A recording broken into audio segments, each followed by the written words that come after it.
will go down. You'll have to. There was a question when Soto Karass was on the canvas. Was he taking a rest, or he had it? At 9 3/4, he gets up. Does he still want it? Stop. Let him go. Show me something, kiddo. Referee Jack Reese saying, show me something. He needs to see signs that Soto Karass is still competitive and not just taking a beating. Let him go.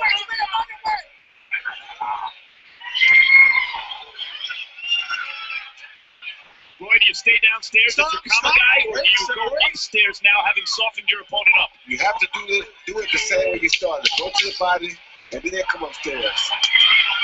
See that hook to the head? Yep. He'll take those. But with a body shot first, he may not take it. And Soto Karass lands a big right hand. Big display of heart by Jesus Soto Karass.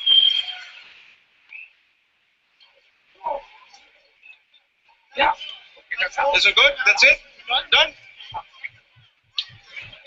Outstanding. Okay, hey, you don't need your...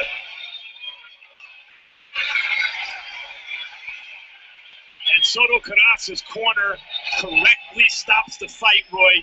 Soto Karass needed to be saved from himself. You could see his body didn't want it anymore, but he wasn't going to quit. So he kept throwing punches, but the contest had been decided. And I think...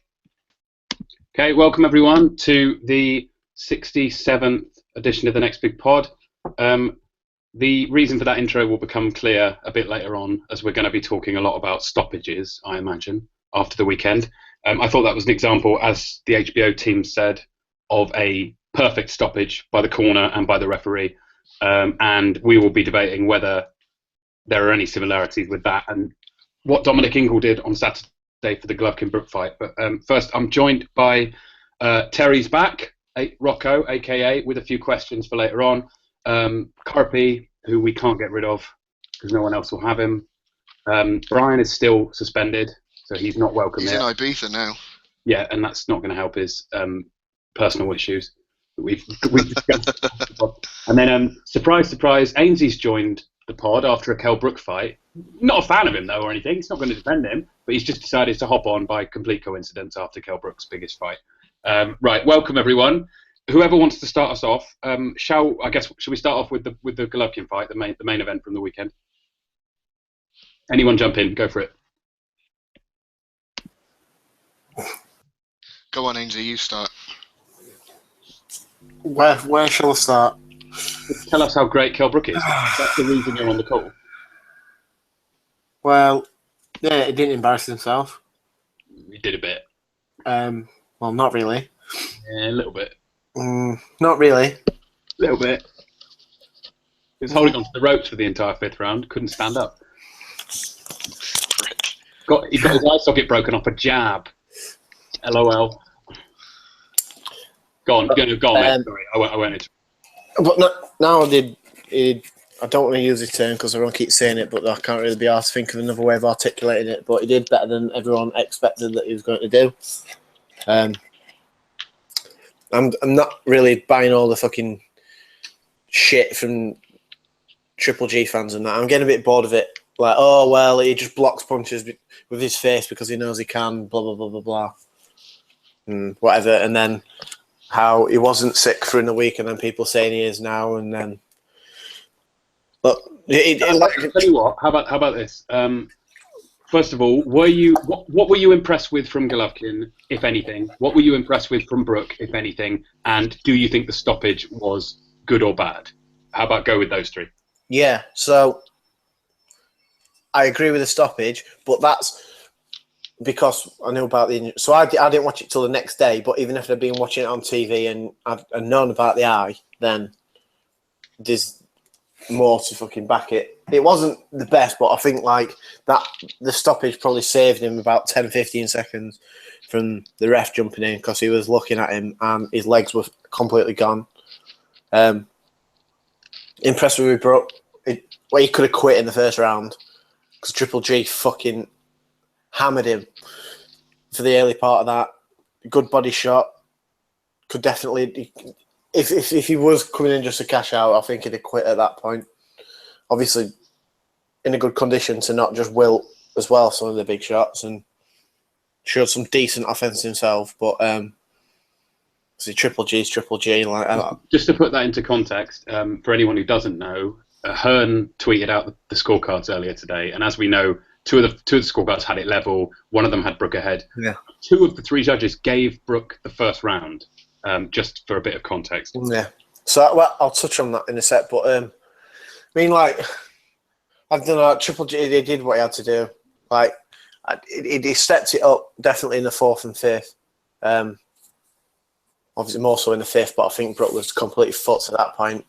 Whether I'm not adding any weight to whether what he said is true or not. He said he couldn't see 1, he could only see 5. But like his legs were gone. I think he was still clear enough in his head, and he was trying to do things, but he could not get his legs back under him. So you see, like, notice when he's waving Triple G on, when he's landing up against the ropes, he's trying to adjust his feet a little bit, and there was just nothing there.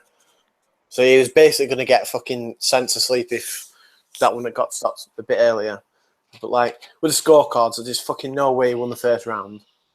Right? You can make a solid argument for Brook having won 2 rounds, but you can't make an argument for Brook winning the first round. Like he did well in the round to come back and show something at the end of it, but like you can't get dipped for fucking 2 minutes of a round, show something for 40, 30 seconds and win it. That's not how it works. So, but that's British judging at the L2. We know what to expect with that there now, don't we? Yeah, I agree with you. I think his legs were. You could see in his legs that he was done in the 5th round. I agree with that. I thought both guys were impressive in different ways, but also disappointing in other ways. Sam, you were there, mate. How was the atmosphere? It sounded mental on the telly. Well, I've said to you, like, I know better because I'm supposed to be a hardcore helmet, and but in the arena, it felt like a massive event. Even though going into it, I've said all along, I think it's a mismatch. By the bell start, I was like, fucking hell, this is amazing. And from my vantage point, I was quite far back because I'm skint and I can't afford any good tickets. The reason why there was a lot of jeering, obviously we can't see the extent of Kel's injury. You could see he was hurt because he was pulling at it, but we didn't know he had a broken orbital bone, for example. And I thought, at the time, Brook was well in the fight up until the 5th round, obviously. What was left to go? There was about a minute 5 left to go. And you thought maybe if he can make it through that round, personally, I thought he was going to be stopped soon anyway. But if he could have made it through that round, clear his head, send him out for the 6th, see what happens.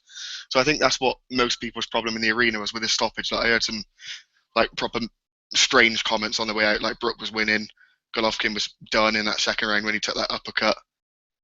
But all in all, Brook really impressed me. I said last week, didn't I, that I didn't think his speed would cause Golovkin any problems, but it definitely did early on. Another thing, I kind of thought in the 1st round, when Brook took that big body shot, I thought he's done straight away. But he rode the storm, grabbed on, managed to regroup. Another thing, I said this to you in the chat, I was always adamant that Can would beat Brook, but watching that, Brook would smash him to bits. I was really, really impressed with Brook in them 4 rounds, and not very impressed with Golovkin. He showed a pretty good chin, Brook, I thought. Yeah, he took shots really well. I mean, people were saying, classic Hearn, have your cake and eat it. He was saying that Brook was slipping all the shots, but then he also said he was saying that he had a great chin. I don't think it could really be both. Either he was slipping them or he's got a good chin. I thought Golovkin landed clean quite a few times, and Brook largely stood. I mean, he wobbled a bit, but he largely stood up to it, and stood up to it a lot better than plenty of middleweights have. Yeah, like for example, Dominic Wade wilted in a few rounds, didn't he? Yeah, and also those guys were getting knocked down cleanly from the punches, whereas Brook, he did stagger badly in the 1st round. Like Ainsley, though, I'm not gonna say Golovkin was taking shots because he felt he could take shots. Because let's get it right, no one wants to take punches unless they have to, do they? He got hit because Brook was faster, and Golovkin was a bit reckless. I think he came out with that 1st round just to smash him out. Sort of reassessed the situation a few rounds after. And ground him down. But you saw Brook, there's a couple of things that Brook, he was seeing little openings for certain shots. And yeah, the uppercut especially. And he caught him with a few uppercuts and he caught him nice. Yeah, he set that up quite well on a couple of occasions. But like when Triple G just went mad with the left hooks, he clicked onto that quite well. Yeah, that was the thing. Golovkin he didn't have he pumped out a jab earlier on in the first round, and I said to Brian, that jab's going straight away, and then he just stopped using it. I know the only thing he was doing with his left hand was hooking wildly, just lunging in with a hook and missing. It was strange to see, because that's not the Golovkin you're accustomed to seeing, is it? I mean, I know he does get hit, but the jab is always something you take away from his fights, isn't it? The jab, that ramrod jab, just pumps people in the face. That's the main deterrent for anyone attacking him, but it wasn't really there. The footwork was obviously still there. Like, another thing in the first round, he came out like seek and destroy. Brook was on the back foot instantly. And from then on, there was a spell, maybe a minute spell, when Golovkin wasn't controlling the centre of the ring. But other than that, he was just going each corner of the ring to avoid shots. Brook was never in control when I've watched it on the TV, but at the time, I thought it was a pretty even fight. But you can't get a really decent perspective of it when you're miles back, can you? But I think I'll just like reverse the question on you two a bit. Like, were you free? So like, if you're gonna like rate the two performances, so you've got to look at before the fight, yeah. So what did you expect before the fight, and then what happened in the fight? So well, like, I've said all along, that Golovkin would stop him between 4 and 6 mid rounds. Yeah, but it's like in terms of that, so obviously he thought he'd stop him, but yeah, you can see not anyone's even thought Brook had pretty much land a glove on him, did they? Well, it was never a question of going into it that Brook didn't have the ability to cause him any troubles, because everyone knows Brook is a decent boxer. He's not shit. Yeah. He's not like he's a John Ryder or something going in with Golovkin. The only shout out to Pops. The only thing we all thought was he'd be too small. He'd just be too small and wouldn't be able to trouble him. But he pushed Golovkin back, and that's one thing I didn't expect at all. But the last thing I'll just say to that is, like, anyone mentioning the size, they both could have weighed in at 154, because Golovkin can make that Brook a bit better at it. It wouldn't have made any difference. In return to you, is Brook at middleweight false size and Golovkin is a natural middleweight, which he is. Brook is probably carrying a bit more weight at middleweight than he should be. Yeah, but it's because I said it to Tom the other day. So weight and size aren't the same thing.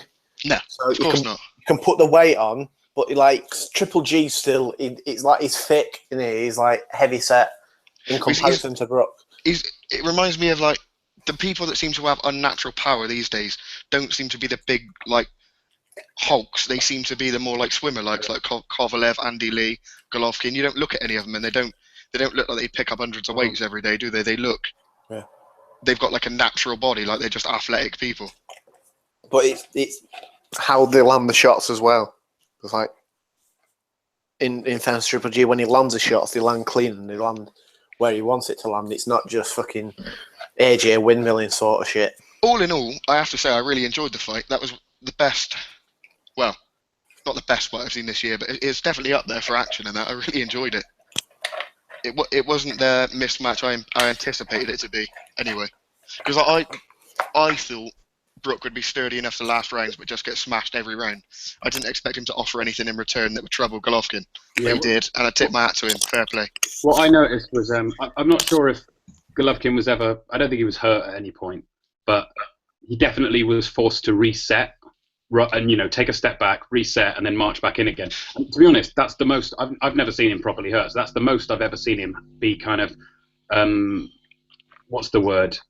Unsettled. Well, not even unsettled. No, it's unsettled. I don't know, maybe a bit too strong. Like he was paying attention to it, wasn't he? Inconvenienced by what the other person's doing. Do you know what I mean? Like in so many other fights, he just walks forward and he just doesn't give a shit, and it's completely on his terms. And there were a couple of times when he tried to do something, and Brook would land a punch, and he'd have to stop and then start again. And that even like a normal fighter has to do that dozens of times a fight, but he's not really a normal fighter, so it's quite rare to see that. And I do think Brook can take credit for that.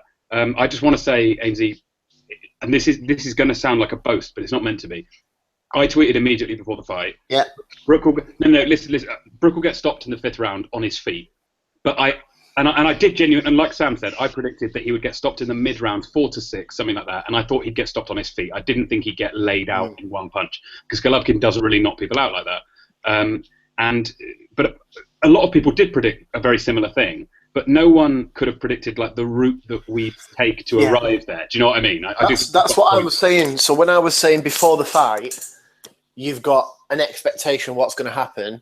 That's what I'm saying is, so how you judge it is how both fighters ended up arriving at the final spot. So everyone would have assumed that Triple G would have arrived there much easier, and Brook would have had less success in getting to that point, if you know what I mean. There was definitely a shift in Golovkin's mentality from the 4th round to the 5th. Yeah. I think he just had enough of pissing around and went out to smash him in that 5th round, and that's exactly what he did. Put him straight on the back foot and just beat him from pillar to post. Yeah, but all Ingle did was save 10 seconds of that fight, possibly. Yeah, 10, 15 seconds. If he was making it to the bell, I think he would have been pulled out by the corner anyway. If they didn't stop it, they would have looked in his eyes and thought, you are fucked. Yeah. But I don't know, like you keep saying, Shep, that it might have done Golovkin the world of good to maybe not excel against him. Look a bit ropey, look like he's got a few weaknesses. Billy Joe might grow a pair, Canelo might grow a pair. Yeah, this is a phrase I can't take credit for, but I think it's a great phrase that I think it was the On the Grind pod that I first heard it on years ago. But last weekend, Saturday night, could have been Golovkin's Mugabe moment, which is when he looks slightly underwhelming against a challenger he's expected to beat quite easily, and as a result, is finally able to secure the big fight. For all you casual idiots, which is most of our listeners, to be honest, Mugabe, it refers to John Mugabe, not Robert Mugabe. John Mugabe fought Hagler in like 1989 or something like that, and Hagler had been chasing a big fight for years and years, never managed to get it. He fought Mugabe expecting, and people thought he'd kind of walk through him. Mugabe was a sort of a contender, but not really particularly highly regarded. And he had an absolute war with Hagler over 15 rounds or whatever it was. And Hagler got hit a lot, won the fight, but got hit a lot. And then as a result, so the story goes, Leonard watched that fight and thought, do you know what, I reckon I could beat him. And then he started plotting his comeback, and that's how it all went. So I really hope, I listened to the Saunders video yesterday where he was saying, I need to fight Golovkin. And I really hope him and Canelo, especially if Canelo gets an easy win over Smith, I hope they'll look at that and say, well, if a welterweight could do that to him, then we could have a chance here. That's the best case scenario. Do you know what? Yeah. I think Billy Joe causes Golovkin more problems than Canelo would.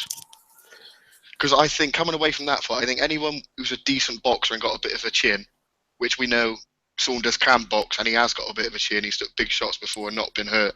But when's Golovkin ever been outboxed? When's that ever happened? No, he was. It was Brook's athleticism and his speed, and maybe a bit of his boxing ability that caused him problems. Brook isn't some he's not Floyd. I'm not saying he is. Yeah, I'm not agreeing with you necessarily. I'm just saying, I've seen a lot of people saying, "Oh, Brook outboxed him." I didn't see Brook outboxing him. I saw Brook counter-punching him really well. That's what I mean. I'm not saying Brook outboxed him. Like, you're twisting it there. But someone like Eubank, who's going to go in and zoom, will never beat Golovkin. Someone like Lemieux with just power will never beat him. It needs to be someone like, I don't know, Charles, for example, and you say Andrade might be the one to do it in a few years. Because Andrade can box, he can move. Maybe, if he's got the chin. I think Jacobs could actually cause Golovkin trouble for a few rounds, but then he would definitely get knocked out in the second half of the fight. But Canelo will stand there. Yeah, Canelo will get destroyed. Yeah, that's why they won't make it. Golovkin. Canelo Golovkin could do huge numbers, right? It could do I reckon it could do 1.5 million buys, something like that. It would be huge, right? But they won't make it because it would do twice as many as any other Canelo fight, apart from if Floyd came back or some miracle situation like that. They won't do it because they know that Canelo, maybe if they thought Canelo could go the distance, they would make it and then just rob Golovkin, right? But they know he won't be able to go the distance because he's absolutely made for Golovkin. Golovkin will eat him alive. And I think Jacobs would have a better chance. I agree with you, Saunders would probably do okay for about 4 rounds, and then he'd slow down a little bit and he would get absolutely mauled in the second half of the fight, I think. And Saunders could get stopped. I think he could get completely iced, to be honest. I think that could be quite a nasty stoppage. I insist, still, and sorry, I will bring the other guys in on the call in a sec. I insist that the guy with the best chance to beat him in the division is Andy Lee, purely because he's got one punch knockout power. And that is, and again, I'm not saying I'd pick him. I wouldn't pick him at all. I'd give him like a 5% chance to win. But he's the only guy who's got a single punch that's bigger. And I think that if he lands the Carl Daniels right hook or whatever or the one off the ropes that Jackson got done with. Andy Lee famously said that the Jackson punch was the same punch, but it was a B minus, and he said the Korobov one was a C, and it almost took both their heads off. The Carl Daniels punch, if anyone hasn't seen it, look it up on YouTube. That's the A. If he lands that punch on Golovkin, he'll knock him out 100%. No one's got a good enough chin to withstand that punch. Would Andy Lee land that punch? Almost definitely not. I believe he would go in. He would go in there and he would punch with Golovkin, and he would go for the Hail Mary hook. And if he lands it, he could win. I don't believe anyone else has that chance. We've seen, though, when Golovkin's against a puncher like Lemieux, he is quite happy just to box cautiously. With Brook, where he wasn't worried about what was coming back, just no defence at all. Yeah, I say no defence at all, that's unfair. He wasn't worrying about defence, let's put it that way. It wasn't at the forefront of his mind to block punches because he was quite happy knowing that he wasn't going to get hurt and he could punch with him. He said after the fight, he was laughing and he said, look, I feel his punches and I know he's not a middleweight, and he said it's like sparring for me. And people thought that was really disrespectful, but I think he was just being honest, to be honest. Sorry, Alex Morris is on the call. Do you want to jump in, mate? Dewey's on now as well. Yeah, but I'm not encouraging him. I'm just going to be quickly say about it. One, I don't think you can make predictions on a fight based on a single punch. I really don't think you could. I think that's just a cop-out. I think that anyone making any sort of prediction, or not predictions, as I would say, but giving anyone's chances based on a single punch, I think that's unfair to really boost their... I know you said only 5%, but still, I don't think Annalise even got that. I mean, this is the same man that got battered by fucking Julio Cesar Chavez. I mean, absolutely smashed to bits. He was winning that. No, actually, that's funny you mentioned that, because I tweeted that out yesterday saying, does anyone remember when Andy Lee was actually winning a fight against a bigger opponent? Yeah. And got stopped in the mid-rounds? But no disrespect to Andy Lee, of course he's got the big punch and, you know, he's a half-decent boxer, but he's not going to trouble Golovkin in any way. Yet he might land that miracle punch. But I don't think anyone else in the division has that miracle punch. And again, I know it's me basically saying, look, I'm trying to look clever, and if he lands this 1 in a million shot and he knocks him out, then I look really clever. I'm not saying he would. 999 times out of 1,000, he wouldn't land it. But I think that's the only way anyone's going to beat him. You need to have huge one-punch power, which will either put him off or knock him out. And I just don't see anyone else in the division who's got that. Jacobs can punch quite hard, but he hasn't got that sort of power. Do you know what I mean? That was all I was saying. But yeah, go on, Alex. That was basically what I was going to say, essentially. I think that just you can't base it on a single punch, and we know that Golovkin's chin is absolute iron. Yeah, Andy Lee can iron anyone out. That's a fact, pretty much. Danny Jacobs, again, he's got a solid dig. You know, Golovkin respected Lemieux's power enough to, again, box away from him. And Golovkin is just going to easily outbox Andy Lee if that ever happens, and then smash him whenever he wants. That's definitely right, yeah. Because he's not the most durable man either, is he? That's the thing. There's no way Jacobs or Lee couldn't take the power, like more than a few rounds. I agree. I wouldn't give the pair of them combined. I wouldn't say they make it past 3 rounds.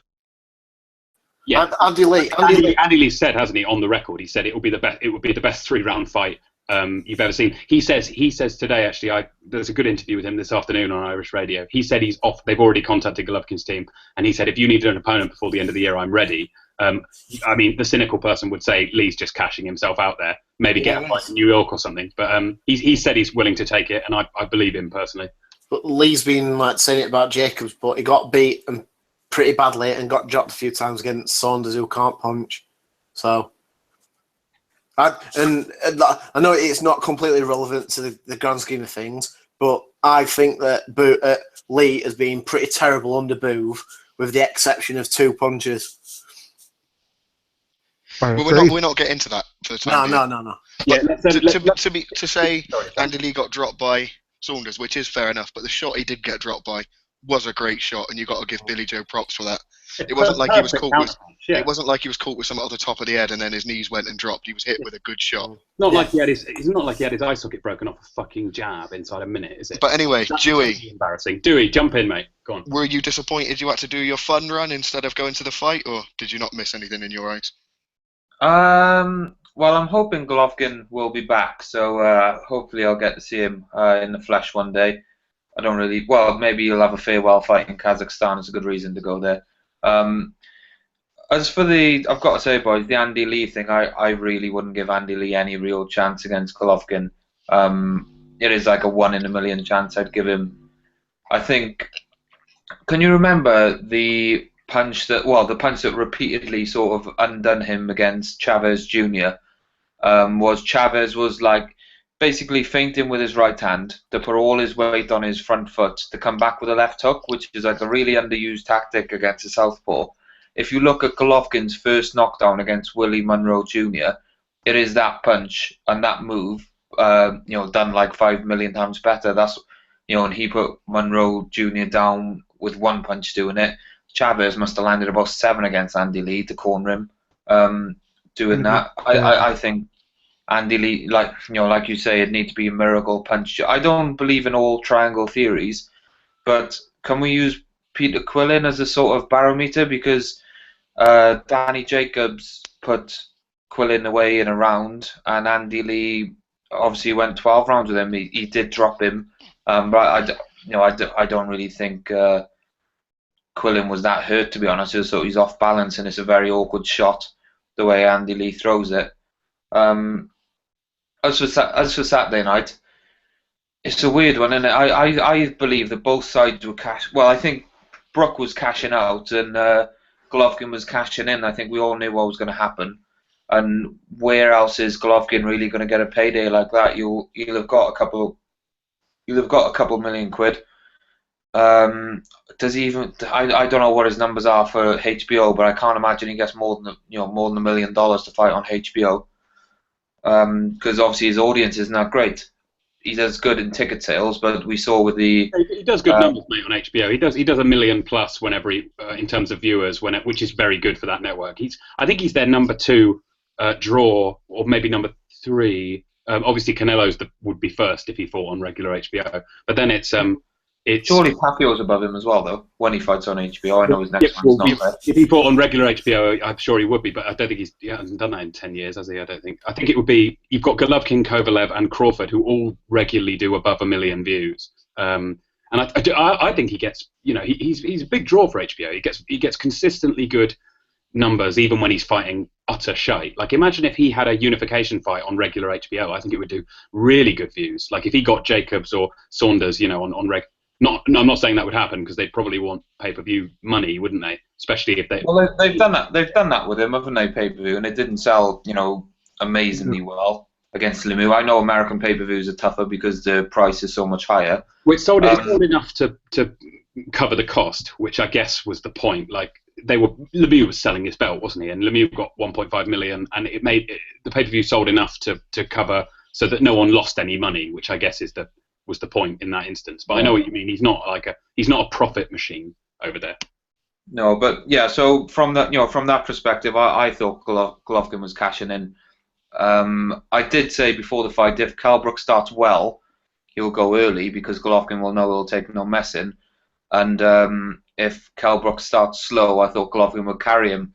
I think Golovkin certainly didn't carry him at any point in the fight, but Kell Brook got wobbled in the first. I've got to say, I've not really seen many replays of it, because Sky awkwardly changed cameras, but the left hook to the body and then to the head straight away with the next punch that rocked Kell Brook inside 30 seconds was absolutely vicious. It looked like he was swinging a baseball bat, the way his head swung from the second really punch. Well to stay up for that. I'd love to see I'd love to see a replay of that, mate, because he just hit him to the body, hadn't he? And he landed the home run left hook to the head. Completely. And Brook stayed up. He was looking for that left hook for the next 5 rounds. Oh, next 4 rounds rather. Yeah, and then tried landing it in the 5th again, didn't he? He did look quite. I don't think we've seen Golovkin look as wild when he misses as he did with that left hook for the next couple of rounds. But when he landed that punch on Brook, I thought, oh dear, here we go, and Brook's going to go down in a minute. It's funny to say that. I thought, I think we actually said it on last week's pod, where we were talking about Golovkin's balance and all that sort of stuff. I think I or it might have been Carpi actually made the point of when have you ever seen Golovkin sort of swing wildly, miss, and both his feet hit the ground? And we'd never seen it until Saturday night, when it's happened 2 or 3 times. So I guess he's proved us wrong, or maybe he listens to the pod and wants us to make us look like idiots. But yeah, as you call it, Shep, you call them Hadoukens, don't you? Like finish him, like a special on Mortal Kombat or something. Yeah, it was like the Eubank punches, wasn't it? He just winds up 100%, like on a fight night when you when you do the maximum power in your special hook, and it takes like 3 seconds to land it. But if you land it, the guy just gets KO'd immediately. And yeah, he did a few of those, and I've never seen him miss that wildly before. And that's testament to, it's testament to Brook's distance, because the first thing Golovkin said after the fight was he has very good distance, and I knew that I couldn't box him because. And if you watch Brook, he's leaning just out of range, and all these shots are just missing him. And he's making Golovkin look wild at times because of his ability to step in and out. And I do think that was really impressive. And I think, Brook against some of the guys at 154, he could make them miss really badly and potentially look quite bad. Well, we get onto Brook's opponents later, innit? Yeah, we will do. I'm conscious. Sorry, do we? Yeah, go on. You know that left hook that I'm orgasming about in that first round? I think that was the punch that did Brook's eye. No, mate, it was earlier than that. No, it was, honestly, if you watch it back, it's a jab in the first minute of the fight, and the HBO team said, Hopkins says after about 10 seconds later, he says, I can already see swelling around Brook's eye, and then Brook starts dabbing at it about halfway through the first round. It was a jab like immediately in the fight that did him, and it really rams home the point that I thought Matthew Macklin made excellently last week, which is we can say what we want about Brook at 160. And we can say what we want about how he looks and how good he might be against the likes of Liam Smith in sparring and all the rest of it. But what we can't factor in until it happens is that Brook is going to get hit in the first round with a jab that is harder than any power punch that any 147 guy can throw. And that's exactly what we saw. Within a minute, his eye socket was fractured by a jab, and it wasn't the home run left hook. It wasn't a huge power shot that Golovkin wound up on. It was honestly, it was just a really hard, stiff jab in the first minute. And I think some of that's circumstantial, though. I don't necessarily believe you need power to break a bone. No, absolutely. I just think you can get. Golovkin has a power jab, though, doesn't he? Of course he does. Definition of a power jab. And Macklin made the point. He said that was the thing he was most unprepared for, was how hard the jab was and how much you would try and avoid the jab. Let alone the power shots. Like you were really kind of bracing yourself every time the jab was thrown. Whereas I guess for a regular fight, you can kind of take the power of the jab. It's not really about avoiding it. But he said with Golovkin, it was about every single shot you were trying to brace yourself and flinch and avoid it. And I think Brook, by the fifth round, Brook really was. The legs were gone, weren't they? He was on like boards. It's the footwork for me that Golovkin is so impressive with.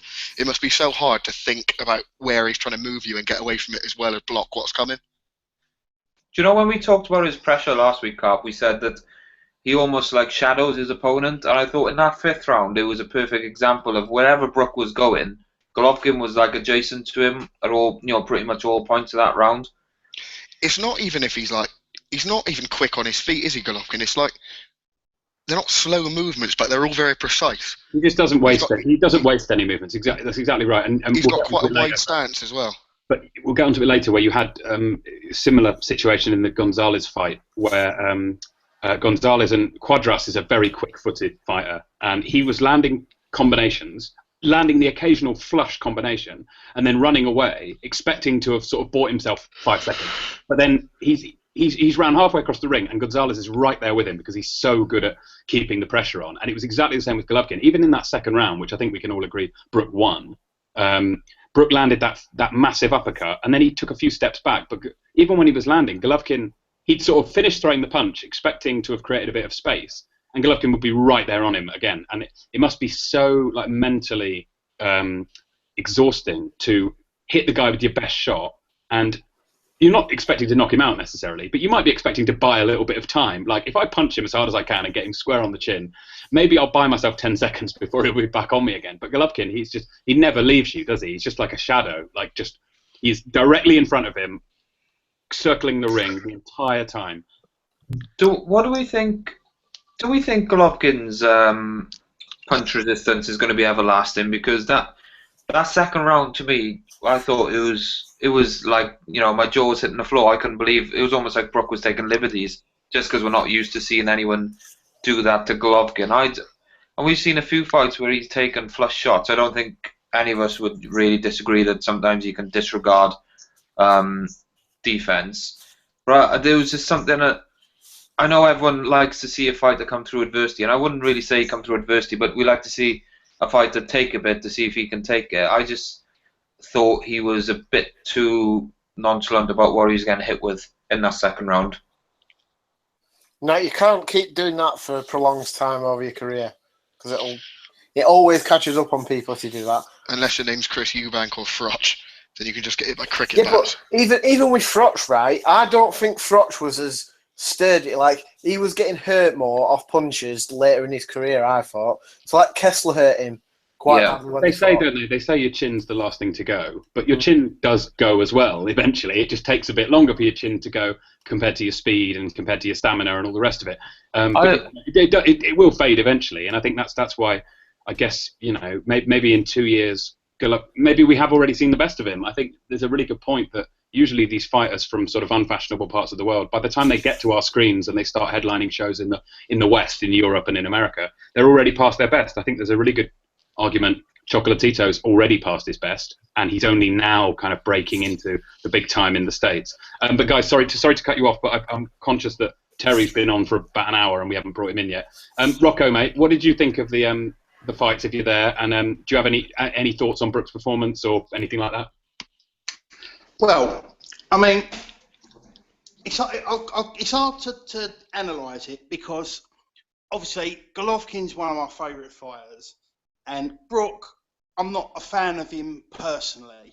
He's not a bad fighter, but I'm not a fan of him personally. So obviously I was a Golovkin fan going in, but you know, it's like anything. I like to try and look at it from a balanced view.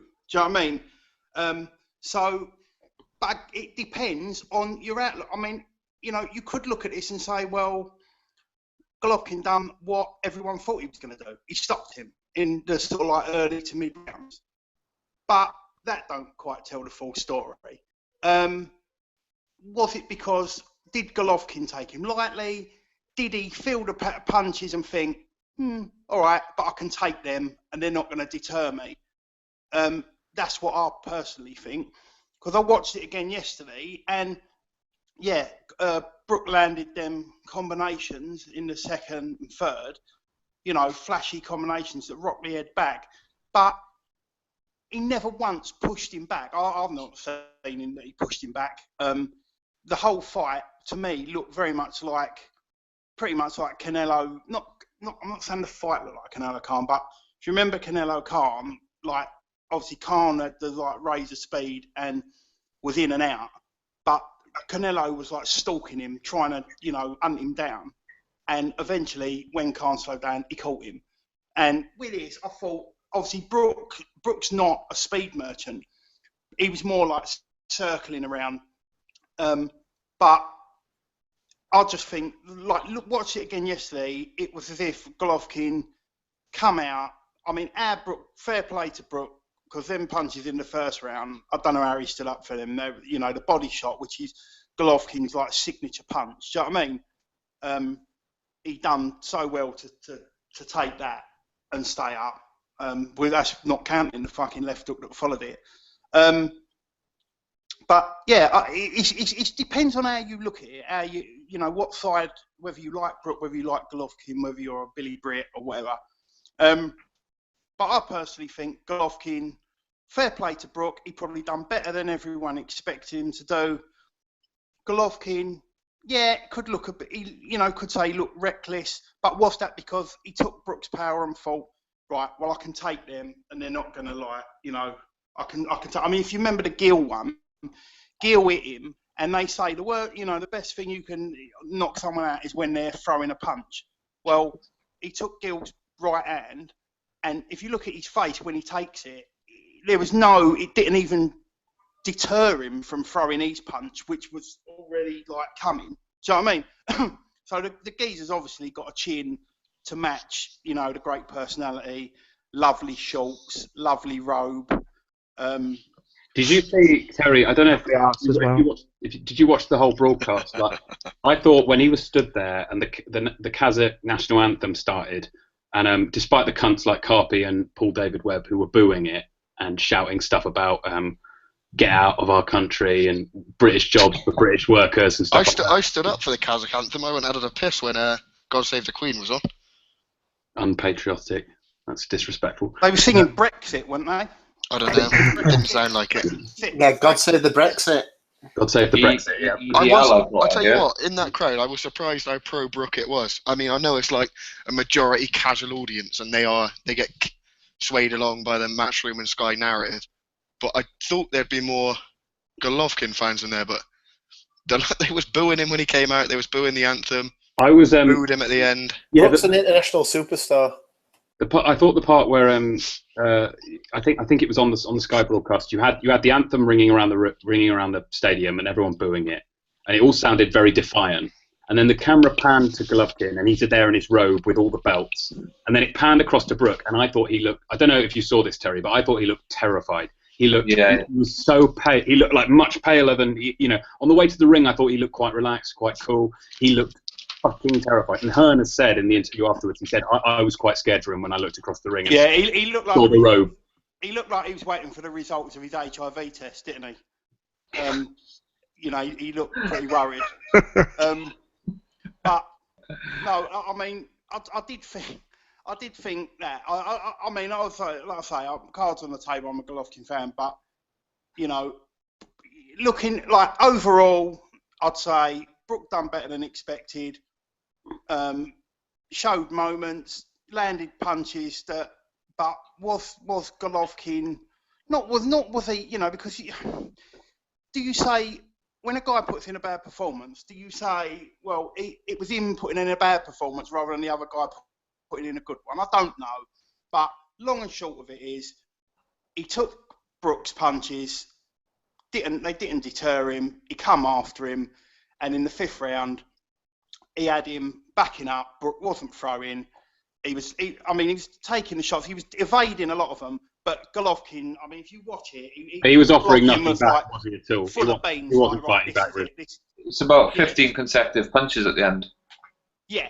I mean, one of them, literally just before the tail came in, like a right hook that he just missed with, would have took his head off. But, I just think it's robbed Golovkin of the win and the kudos of like stopping him. I know he's technically a stoppage, but the narrative afterwards about like as if he stopped him because of this freak injury. Well, funny enough, right? If in the sport of boxing, where it's two blokes training and being paid to punch each other in the face, basically till one of them can't punch no more, it's quite funny.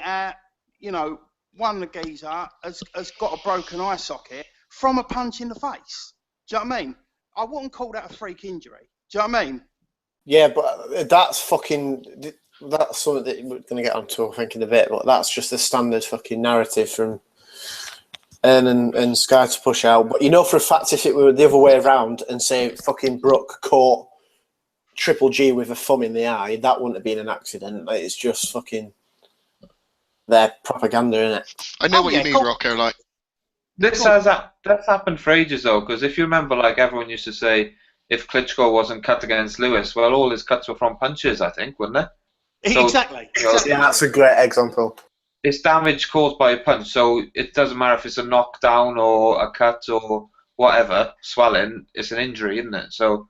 Yeah, I mean, if he'd rolled his ankle, then you could say fair enough. Do you know what I mean? But it was a broken eye socket from a punch. Do you know what I mean? So, yeah, I mean, and it was about to be stopped. I know we'll get onto this in a minute, but he had nothing left, and he'd done well, but he had nothing left, and it was about to be stopped. If it, and his corner, whether they discussed beforehand, look, if it gets heavy and you're taking punishment, we'll stop it because it is they have prolonged his career. So.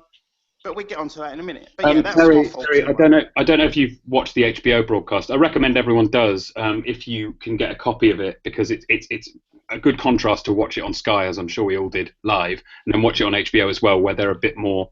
Obviously, they're more pro Golovkin, but also they're much less kind of caught up in the hype. And there's no real narrative going into the fight, which is quite refreshing for a change. But they made a point. Roy and Max Kellerman were over in California for the Chocolatito fight, but Kellerman tweeted out, Terry, that he'd said Roy had been watching it, and at the end of the 4th round, when Brook went back to his corner, he said he's getting ready to quit here. He's giving up, and perhaps that sounds kind of harsh, but I think mentally he was kind of resigned to defeat, right? If that makes sense, rather than actually quitting and sort of taking a knee or anything like that. And I think Dominic Ingle shouting in his eyes, "As soon as you're not there, that's it." I think that was a message to say, as soon as he starts bossing it again, we'll pull you out, because it looks so much better from a PR perspective, doesn't it, than him laying flat on his back like Khan was, or him quitting in the corner, or faking an injury or anything like this, which could really damage his reputation. And I think if Brook was gonna lose by knockout, that was the best possible knockout he could have suffered. Do we all agree on that? Yeah. Oh yeah, from a PR perspective, it's the best way. Brook, exactly, best way he could have lost by TKO or stoppage, because it's all been blamed on Dingle. Do you know what I mean? Yeah, and Brook said, and I believe him, to be honest, that he said, I would have rather got knocked out and gone out on my shield. I think 99% of fighters would, apart from Cotto. Apart from some Puerto Ricans, yeah, but most others would, certainly. Kevin Mitchell, yeah. Yeah, Kevin Mitchell would go out on his shield. He would not take a knee, or actually, no. I mean, to be fair to Mitchell, he was legitimately knocked out every time. Yeah, but that was a bit of a fucking. Don't play to him. He was always knocked out. He was iced off a jab, a bit like Brook was. There's a lot of similarities in the way their careers are going to go now, Ainsley. You better get used to this. We'll see. The next can I just miss the rehydration limit for the IBF belt at 154? That would be funny. Gonna go to yeah. Sorry, go on. Yeah. I've just seen, and I'm just going to say it because I find this utterly hilarious. While we're on about welterweights as such, apparently Danny Garcia is actually fighting a cab driver in his next fight. He's fighting Peralta. Oh, fucking hell. Really? Is that Garcia's fighting that Peralta guy? Not confirmed. Yeah, it's not confirmed. I thought they were going to rematch Guerrero. That would make a lot more sense. Well, it seems like Garcia obviously wants to. That's bad, man. He wasn't even ranked in the top 50. Yeah, it'd be great. Guerrero. That's really bad. I mean, at the end of the day, we talked about this last week, but if Garcia is now avoiding guys like Berto, then it's bad, because Berto's not even that good, and that's not even that good a fight. And I've never known a boxer to make himself so pointless like Danny Garcia's done. He's very strange, isn't it? Yeah. Two-weight world champion, and he's just completely irrelevant. And he was fighting at a much higher level when he was a 21-year-old prospect than he is now that he's like a 28-year-old two-time champion. It's very odd. He was fighting guys like Kendall Holt on Boxing After Dark when he was on the way up. Kendall Holt, and who else did he fight? Yeah, then he got a point. Nick Campbell, someone like that, and Ashley. Yeah, Nick Campbell, sorry. And Ashley Theophane, and all these good kind of learning fights, and those guys are tougher than the guys he's fighting now. It's insane. Yeah, I know what you mean. Garcia's a weird one. I feel like maybe there's something behind the scenes that we don't know about there. I don't know. That's his dad's ruining things. Can we get onto the play? His dad was happy to put him in tough fights on the way up. I don't get it. And he fought Matisse, he fought Khan, he fought all these others. I know he's not a murderer's foe, but he had a good record until he was about 25. He had some decent wins, and he'd fought in plenty of kind of tough matchups. But sometimes when you get the touch and you get paid a lot of money to fight a couple of idiots, you lose sight of what you were doing before. So he gets paid all that money to fight fucking Solka, and he gets it to go and fight. Well, he got beat by Herrera, but that got brushed in the carpet a little bit. And then Peterson, fucking Guerrero. He's now Wednesday is 3 years since he beat Matisse. And that was probably his last win where his reputation was enhanced. And he should have lost 2 since then, to be perfectly honest. I thought Peterson beat him, and obviously Herrera definitely beat him. Yeah, the Peterson one was debatable either way. I thought Peterson had it. I would have given it to Peterson about 7-5. But yeah, anyway, forget Danny Garcia for the time being. Let's go on. Hold on.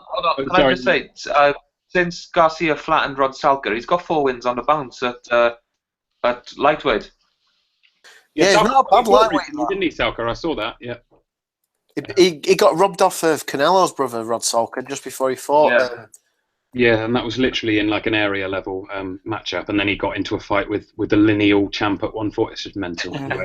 That's still I mean, even Hearn would be proud of that. That's the most disgraceful.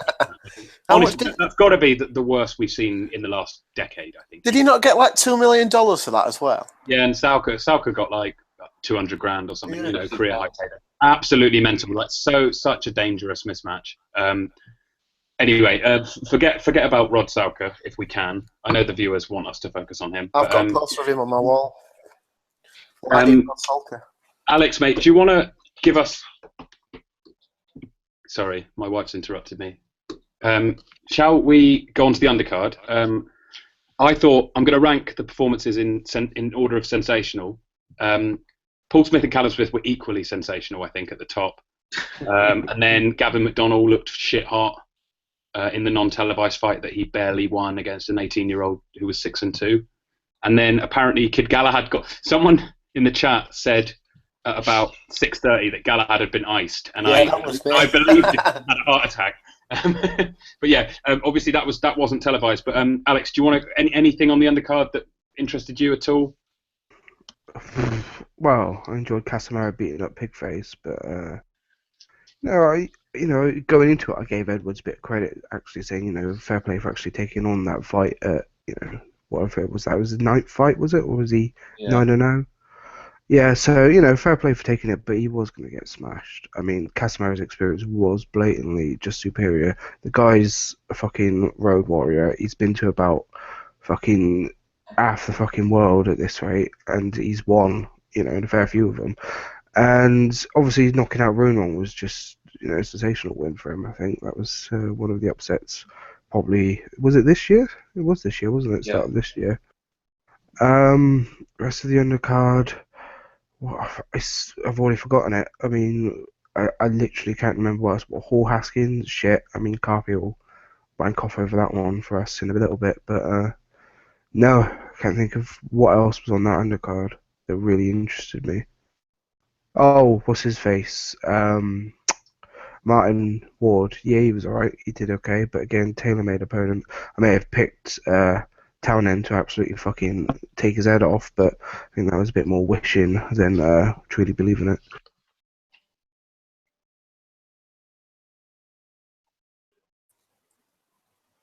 Anyone there? I'm assuming that Shet's had to leave for a second. Yeah, no, sorry, I'm helping out in the chat. Out with something. Yeah, I thought the value on Casimero was insane. I'm annoyed I didn't just bet that straight, because just a straight Casimero win, without the method.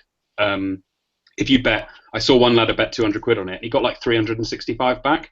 And if you think about that, on the odds of the number 4 in the division fighting the number 78, and you're getting odds of what was he, 11-8, something like that, which is no 8-11 maybe, I'm not sure, but they were very good odds on Casimero, and Edwards was only about 4-1, and you're thinking, where else would the number 7, the guy, that Norbert guy was probably in the top 100 at super middle, and he was 200-1 to beat Karen Smith.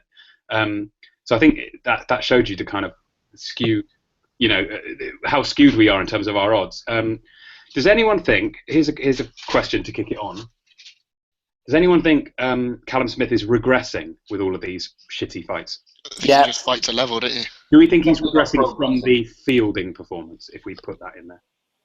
I think you just fight to level, and that's what he's doing. He's not worried about, and these people getting announced on like 3 or 4 days' notice.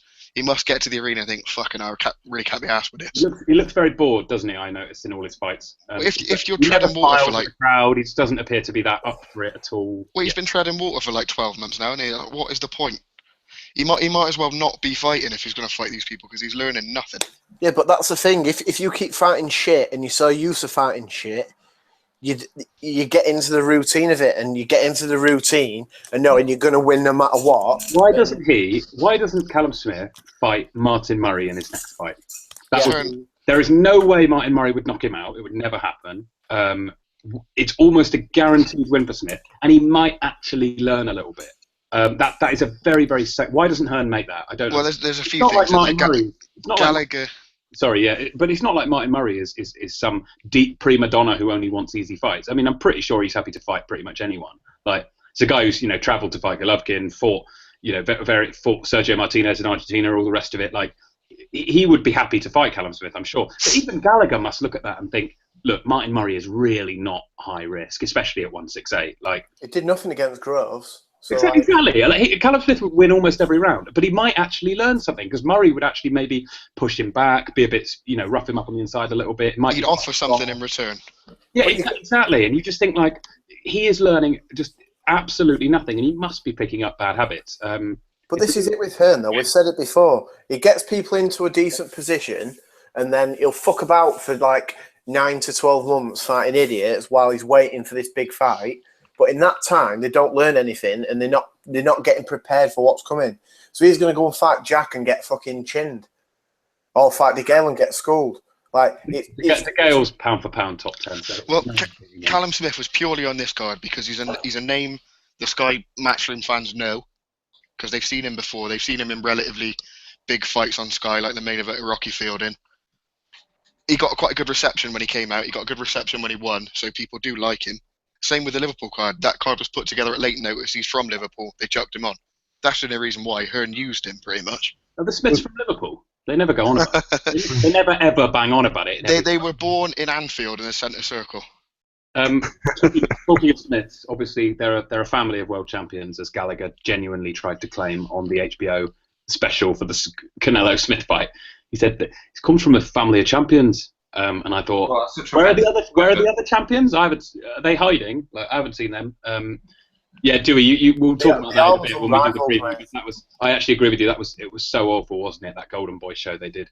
Canelo 24/7s are usually pretty boring. It's just him in an ice bath and then having a barbecue with his family. That's all he ever seems to do. He trains and then he has a barbecue like once a month.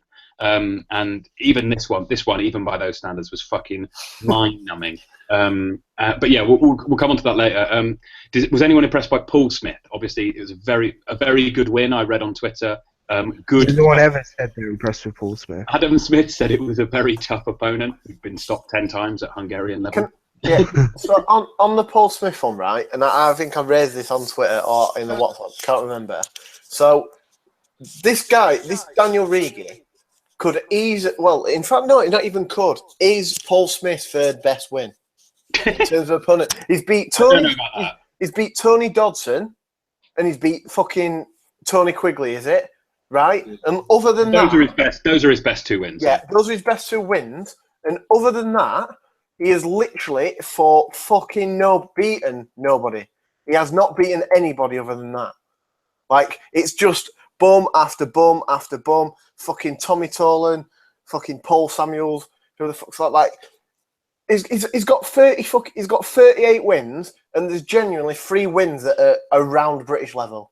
It's very strange. I listened to the interview with him after the fight on IFL on Saturday night, and he was saying people think I'm demanding these big fights, and I'm only prepared to fight for world titles. And he said it's not that I'm demanding them; it's that they've been offered to us like already. And he said several times that the Zuga Di Carolis winner, they had agreed that he would fight the winner in a voluntary.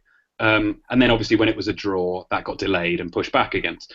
And you just think like, how can they? I don't understand how Paul Smith has kind of got this reputation as like some celebrity opponent in Europe, where like he's a big name they can bring over for a win. Like, who in Germany gives if Tyrone Zuga fights Paul Smith? Like, surely they'd want an opponent who could actually sell it. Shep. Yeah. He's not a big name, but he comes with British TV money. I suppose. And they've seen him before against Arthur Abraham, so that is purely why. And they look at it as an easy defence. Germany is like that though, isn't it? Like, only Germans speak German. They're quite like an insular country, so he's had 2 fights on German TV. Quite familiar. They're not going to go to America looking for an opponent for Zuga, are they? Do you know what I mean? Like, they're quite happy never to leave Germany if they don't have to. Well, I'm just looking at Paul Smith's record here, right? And he has had, in total now, 44 fights. How many fights do you think he's had against unbeaten opposition? 2. Cruz and DeGale. Well, no, Ward as well. 3. Yeah, 3. Yeah. Has he got knocked out in every single one of them? He has. Yes, yeah. Funny. But like, and the guys, like, honestly, I didn't realise how bad this record was until I looked the other day. But it's just like, It's mental. I Like, can remember Ainsley at the time when the first Abraham fight was signed. When was that? Late 2014. late 2014, wasn't it? Like September.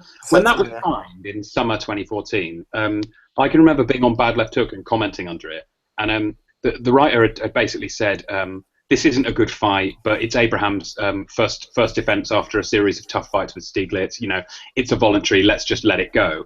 And I was under there absolutely raging in the comments, saying, no, this is a very dangerous precedent to set. Like, Paul Smith is the worst world title challenger at this weight in decades. And even when Abraham is sort of looking for an easy win, this isn't good enough. And the fact that Paul Smith has somehow managed to turn that loss, it snowballed it into this permanent status of being a world level contender. The precedent is really dangerous, and you'll end up with guys like Tommy Coyle. Tommy Coyle will get offered a world title fight maybe in 5 years' time when he's completely washed up. He might go the distance, and then as a result, you'll have a 35-year-old Tommy Coyle demanding more world title fights at like fucking whatever he is. The way I'll word this one, well, to just completely fuck Smith's stupid ideas over. So let's look at his last 3 years. So in June of 2013, he knocked out Tony Dodson, right? Then he fought Jamie Ambler, whose record is 10-52, and went to points. He didn't knock him out, did he? No. Then he fought that David Sarabia before he fought Abraham in Wales, knocked him out, whose record is 7-3-2. Then the two Abraham fights, then the Ward fight. Then he fought some idiot whose record was 18-18. Then the Graf crew lit him up, whose record is 17-20-3. And then Daniel Rigi. So, I mean, in the past 3 years, who the fuck has he fought? I mean, you could go a year before, like, right?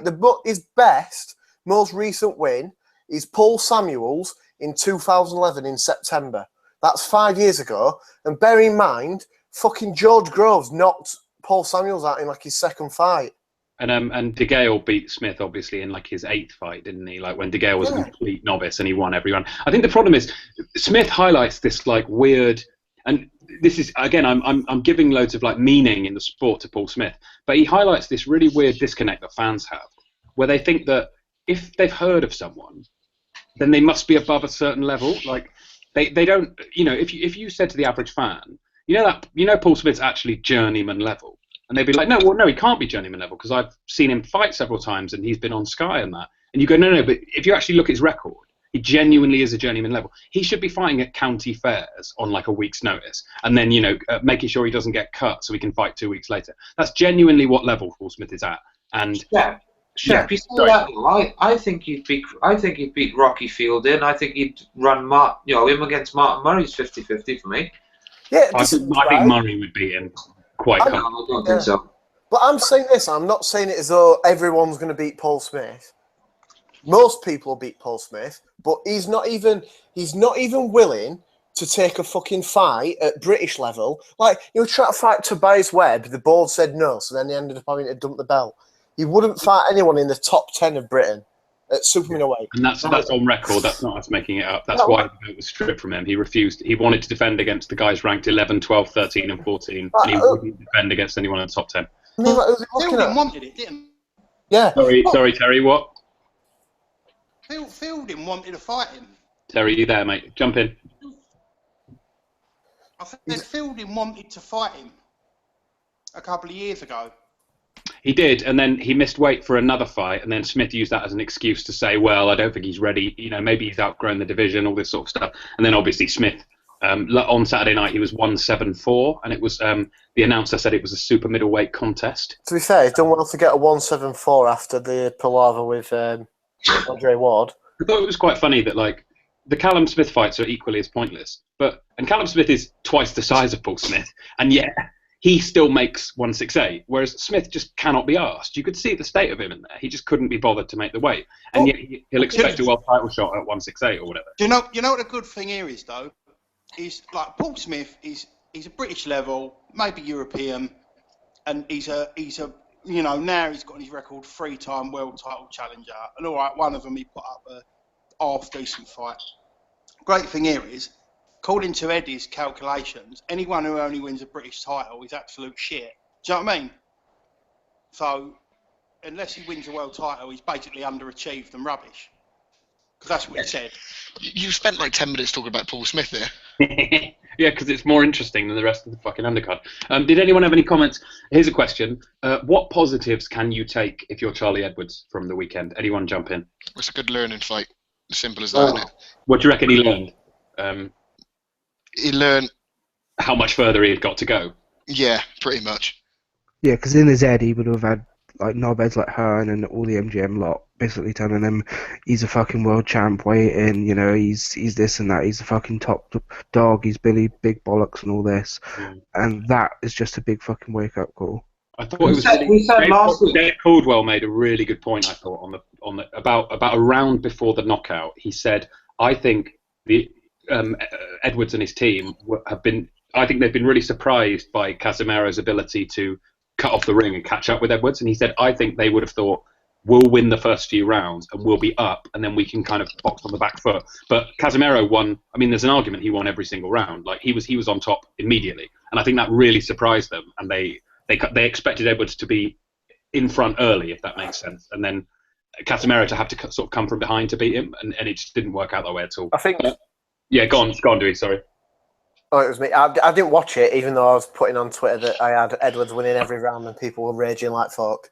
I think that sort of fight does highlight that you can't just start jumping levels, no matter what weight you're at. You need, unless you're like the obvious fucking people aside, like Lomachenko and Rigo and whatever. You've got to fucking build your way to it. You can't go from fighting Luke Wilton, who got beat by Izzy Ahmed, to fucking fighting Casimero. They have this. I think in Britain we have this kind of issue with amateur fighters where you either have no amateur career or you were an amateur standout. They use that phrase all the time, amateur standout. They said Edwards repeatedly was an amateur standout, an amateur star, all the rest of it. Edwards was a good amateur at British level, but in international tournaments he got knocked out more than once and he never won any of them. It's a bit like Fowler. Like Fowler did well in one Commonwealth Games and then got pretty much outclassed every other time he had a... Fowler's got a world medal though, so if No, he does, but my point is that Edwards competed at world level as an amateur, but he never won. And he quite often got knocked out. And so when they were saying like, "Oh, Edwards was a former standout amateur," it's like, how low is the bar really there? Like, if you're good within England, does that make you an amateur standout? I don't know. And the same with Martin Ward. Like, they always label him some amateur prodigy, but he never even like qualified for the Olympics or anything like that. And you just think, I'm sure he was a good amateur, but I think we're too quick to sort of, if someone has a long amateur career, we just assume, oh, he must have been really good then because he was an amateur for a long time, whereas it's not always the case. And I think Edwards has maybe kind of, his team are overrating his boxing skills based on the way we judge amateur careers. Also, can I just say, I was actually shocked that having Tom Stalker in the corner with him didn't deliver the victory, because I thought if anyone's going to win, it's going to be the guy with Tom Stalker in his corner. Or at least a draw. Yeah. He might get there. Tom Stalker's an amateur standout, obviously. But you can't honestly think his corner was going into that thinking we're going to win this. No, they obviously knew it was going to be a big I think they were really confident going into it. Honestly, I really do. And I think they were, because the instructions they were giving him were, they were deluded. Absolutely, they talked as if he was winning. Sorry, Dewey? They talked as if he was winning the whole fight. At the end of the 9th round, they said, "You're 9 minutes from glory." There's 3 rounds. They genuinely said that. And it wasn't. I think if they were genuinely shocked by, or they were worried that he was out of his depth, like Brendan Ingle was clearly concerned that Kell Brook could have got seriously hurt. So he had it in the back of his mind. If he gets in trouble, we have to be prepared to stop this. And I genuinely think the corner went into that very, very confident, and kind of they only woke up at the last minute, when Edwards had been completely smashed. And it says a lot when Hearn is shouting, "Throw the towel in," before the corner actually does it. Because if you watch the video back, after the first knockdown, Hearn stands up and is gesturing at the corner, saying he's right behind Edwards in the crowd, and he's saying, he's gesturing a throwing motion, and the corner didn't stop it. The referee had to stop it, and they were just every single round they were saying, "You're getting tired, you're outboxing him, you're making him miss," all this stuff. And I was just watching it thinking, And even the Sky team were saying, I can't, like, they were saying, I can't agree with the corner here. I've got Edwards down heavily. Have the scorecards been released for that fight like they have so quickly for the Brook fight? I think Edwards they'll be on. I think Edwards get a couple of rounds. I think I saw someone mention the cards had come out. Because I've not seen them. We said last week, didn't we, that if Edwards went to points, and he lost, we already knew what the storyline was going to be, that, he's done great to go to points and lose to a world champion in just his 9th fight. Well, he didn't even get the points, which, would have been a decent achievement, but the way they talked before the fight, he didn't even get the points, and they were still saying afterwards, it's a great experience, he's done well against a world champion. I don't think Casimero got out of second gear. I thought he was... No, I don't. I agree. I think he was playing with Edwards for most of the fight. His output was really low. Yeah. And you could see he was just trying different things out. There was times where, he'd throw his right hand, and he'd go so far forward with it, his legs were completely crossed, and then he'd go southpaw for the next exchange.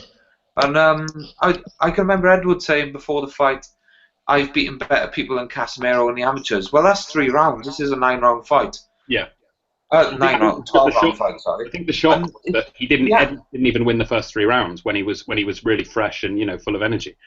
Yeah, the attitude on some of the former Team GB boys stinks. They're so entitled that they think, like the way Edwards talked when the Andrew Selby thing came up, and I won't stay on this long. I know everyone's probably just thinking because I'm Welsh, but his attitude was, regardless of who he was avoiding, his attitude was, I'm guaranteed to win world titles and stay undefeated, so we're guaranteed to have a multi-million-pound pay-per-view fight, even though I doubt there's ever been a pay-per-view fight between 2 Brits at flyweight.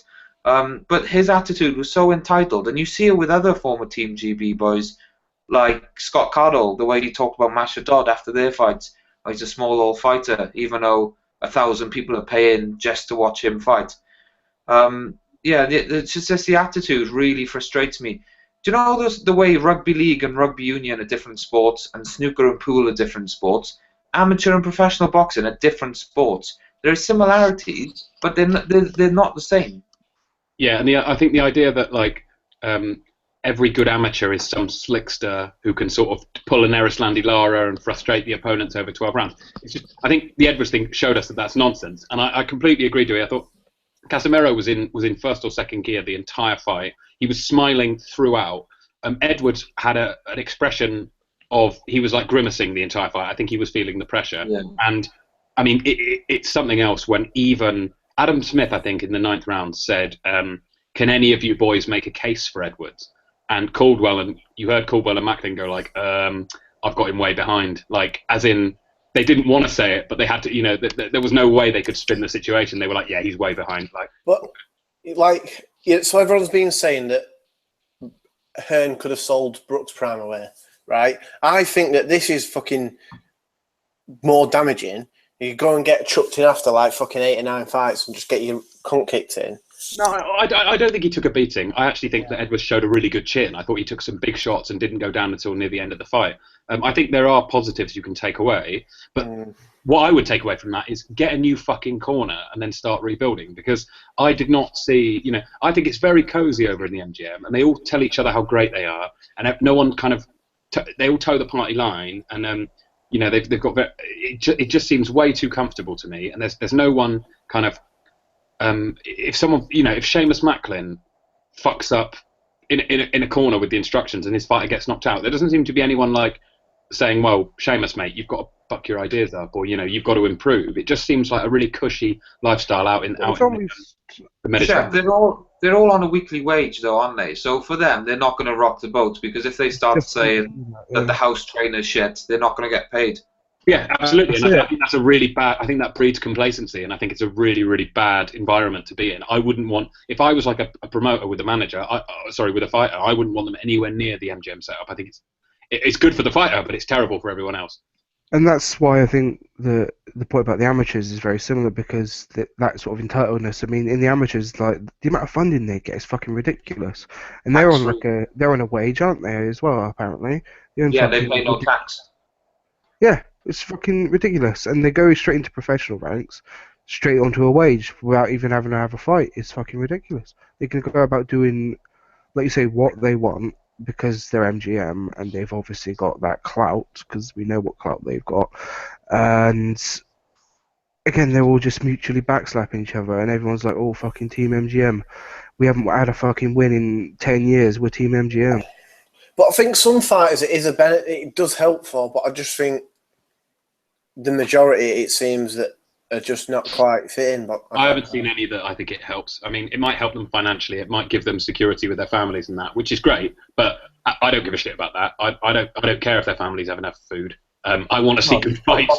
I want to see people win. I want to see people sort of fulfill their potential. And I think there's a lot of guys where I look at them and think they could be doing so much better and they could be so much further on in their career if they were in a different environment. And I think if you look at a fighter like David Price going out to MGM, that is the worst thing he could possibly do at this stage. Get really comfortable fighting bin men and not testing himself. And we know Price is kind of a write-off anyway. We know what he can do and what he can't. But I don't want to see guys like Paddy Barnes signing with them. I don't want to see Michael Conlon or anyone like that. I would much rather guys like that go to America, go to Golden Boy, go and challenge themselves, and actually get brought along properly. I've seen that. We mentioned it last week. The Brazilian Concept Towers signed with Top Rank. Perfect. Top Rank. Yeah, he signed with Top Rank about a week ago. And I don't know if they'll put on cards in Brazil or what, but like a 5-year contract as well, something. He's at welter. He's at welter. Top Rank have a shitload of fighters at welter, especially if he moves up to California and the West Coast. Ton of Mexican and Central American guys up at welterweight. He will get really good sparring. He'll get really good development fights. He'll learn a lot, and he'll give himself the best possible chance to win a world title in the future. And I just think you look at the MGM guys and you think they're getting comfortable and they're reducing their chances of winning world titles because a lot of them are very skillful, but they're just not in the right environment, I don't think. But anyway, enough of Pigface Edwards. The rest of the card we won't bother with. Did anyone watch the fights on Friday before we go? You're missing a fight there, shit. Oh, Haskins Hall. Yeah, go on, Carby. Talk about that then. You go. It was shit, like I said it would be. The 117-111 was really fucking wide, but Haskins won it by me for a couple of points. I think I had a draw, actually. Straight. That is pretty much all I want to say. Like I said last week, it took the sting out of everything right before the main event. I had the bet on, my bet was Haskins' points, as we all predicted last week.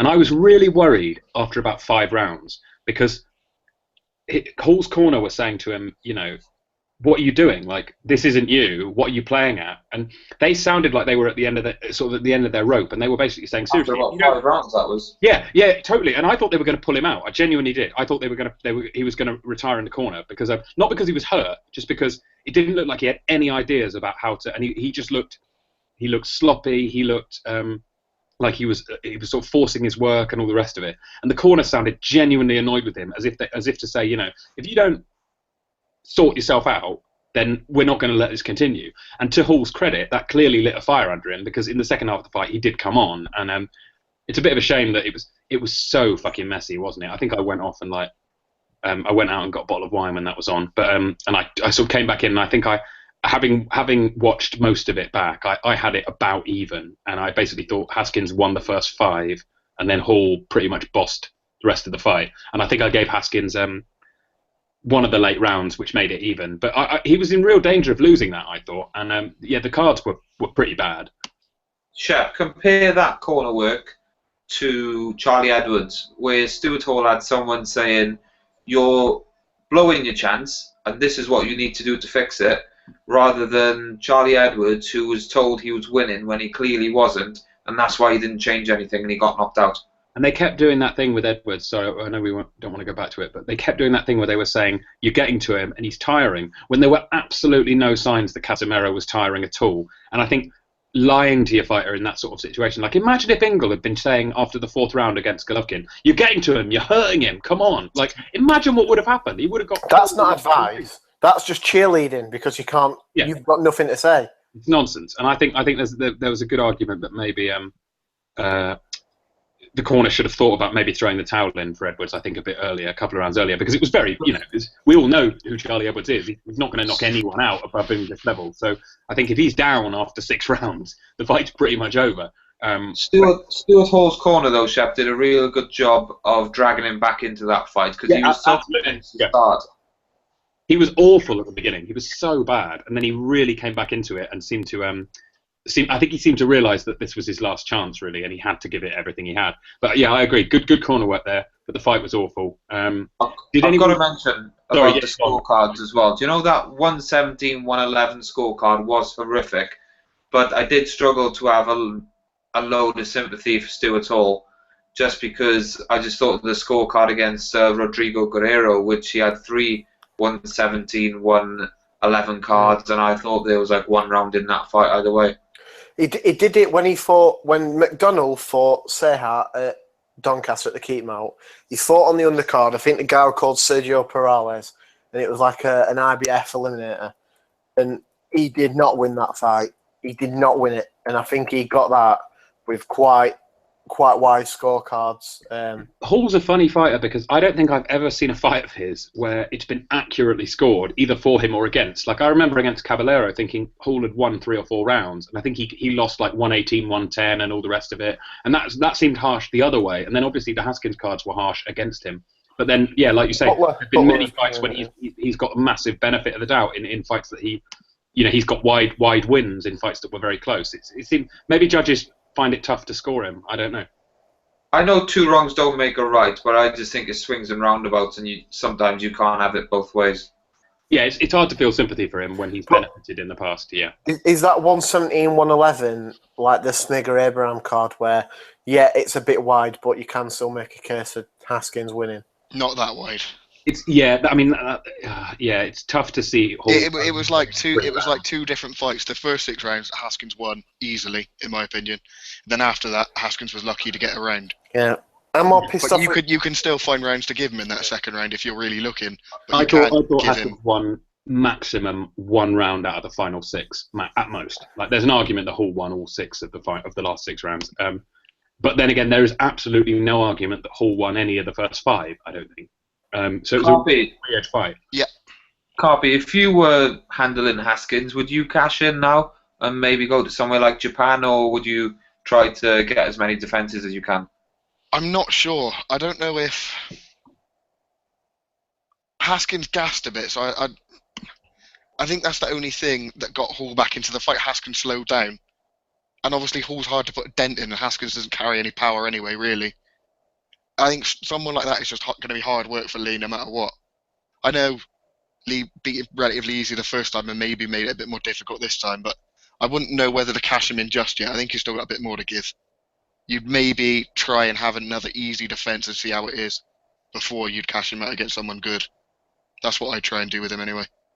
I think he will lose to a very ordinary opponent if he's not careful. I would cash him out, I think. I'd send him over to Japan and stick him in with, I don't know, Yamanaka or someone like that, or whoever's in his weight class, I forget. But Yamanaka's I fighting. wouldn't be surprised if the Sanagars obviously work with Heyman for Selby. I wouldn't be surprised if like a Raushi Warren fight was proposed in the future, whether he wins or loses against McDonnell.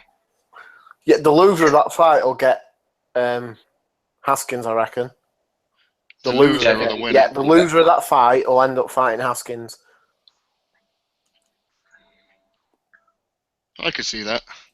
McDonnell Haskins would be another fight to put on an undercard somewhere, maybe on a Femi show. Right, guys, let's go on to the PBC card on the Friday. Did anyone stay up for it apart from me? I was watching David Brent, so I haven't seen any of it. Okay, well, the main event was shit. We won't even talk about that. Jacobs knocked him down about 8 times and then knocked him out in like the 8th round, I think. We did say last week, though, that stopping Mora wasn't a bad result. Yeah, but he looked really, really old, Mora. And he hadn't fought in a year since the last fight. He looked well past his best. He wasn't even slipping the punches anymore, he was like ducking down, to like almost to his knees. And then sort of, he looked like Bambi, like, he was all over the place. I think he will retire because he looked completely shot from my book. But yeah, I agree. We'll be consistent. Stopping Mora like Jacobs did, putting him down 6 or 7 times. good result, but that looked like a very, very old Mora. But the undercard was fantastic. Easter versus Commey was a brilliant fight. If anyone hasn't watched it, I recommend you do. I had it. We talked about this last week. I was a bit biased. I bet on Commey as I thought he was very, very badly priced. I had it up to Commey by a point.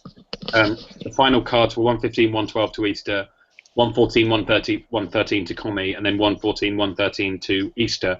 I had it to Commey by a point. Very, very close fight. The difference was he got a 10-8 round in the 6th, I think, when he knocked Easter's glove touched the canvas, and I think that's what swung the difference in the fight. But brilliant fight, real back and forth action. Both guys landed massive punches. Both showed amazing chins.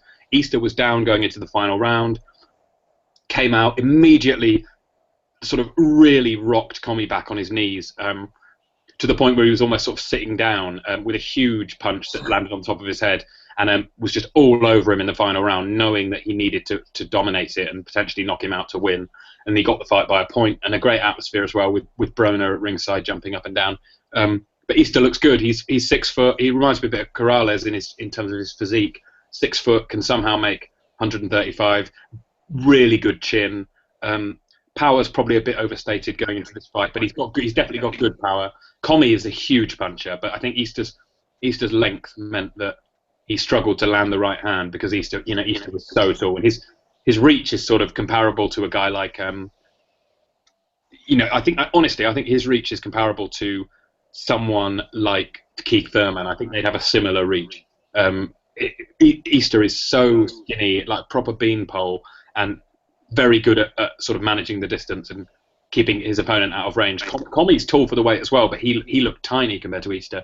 But yeah, great fight if you get the chance to watch it. So I think Easter's won the IBF belt as a result. And the only sad thing is that Commey couldn't get fights to begin with, and he's going to really struggle now to get anything because he's proved how dangerous he is as an opponent. And he's very much in the who needs him club, as they say.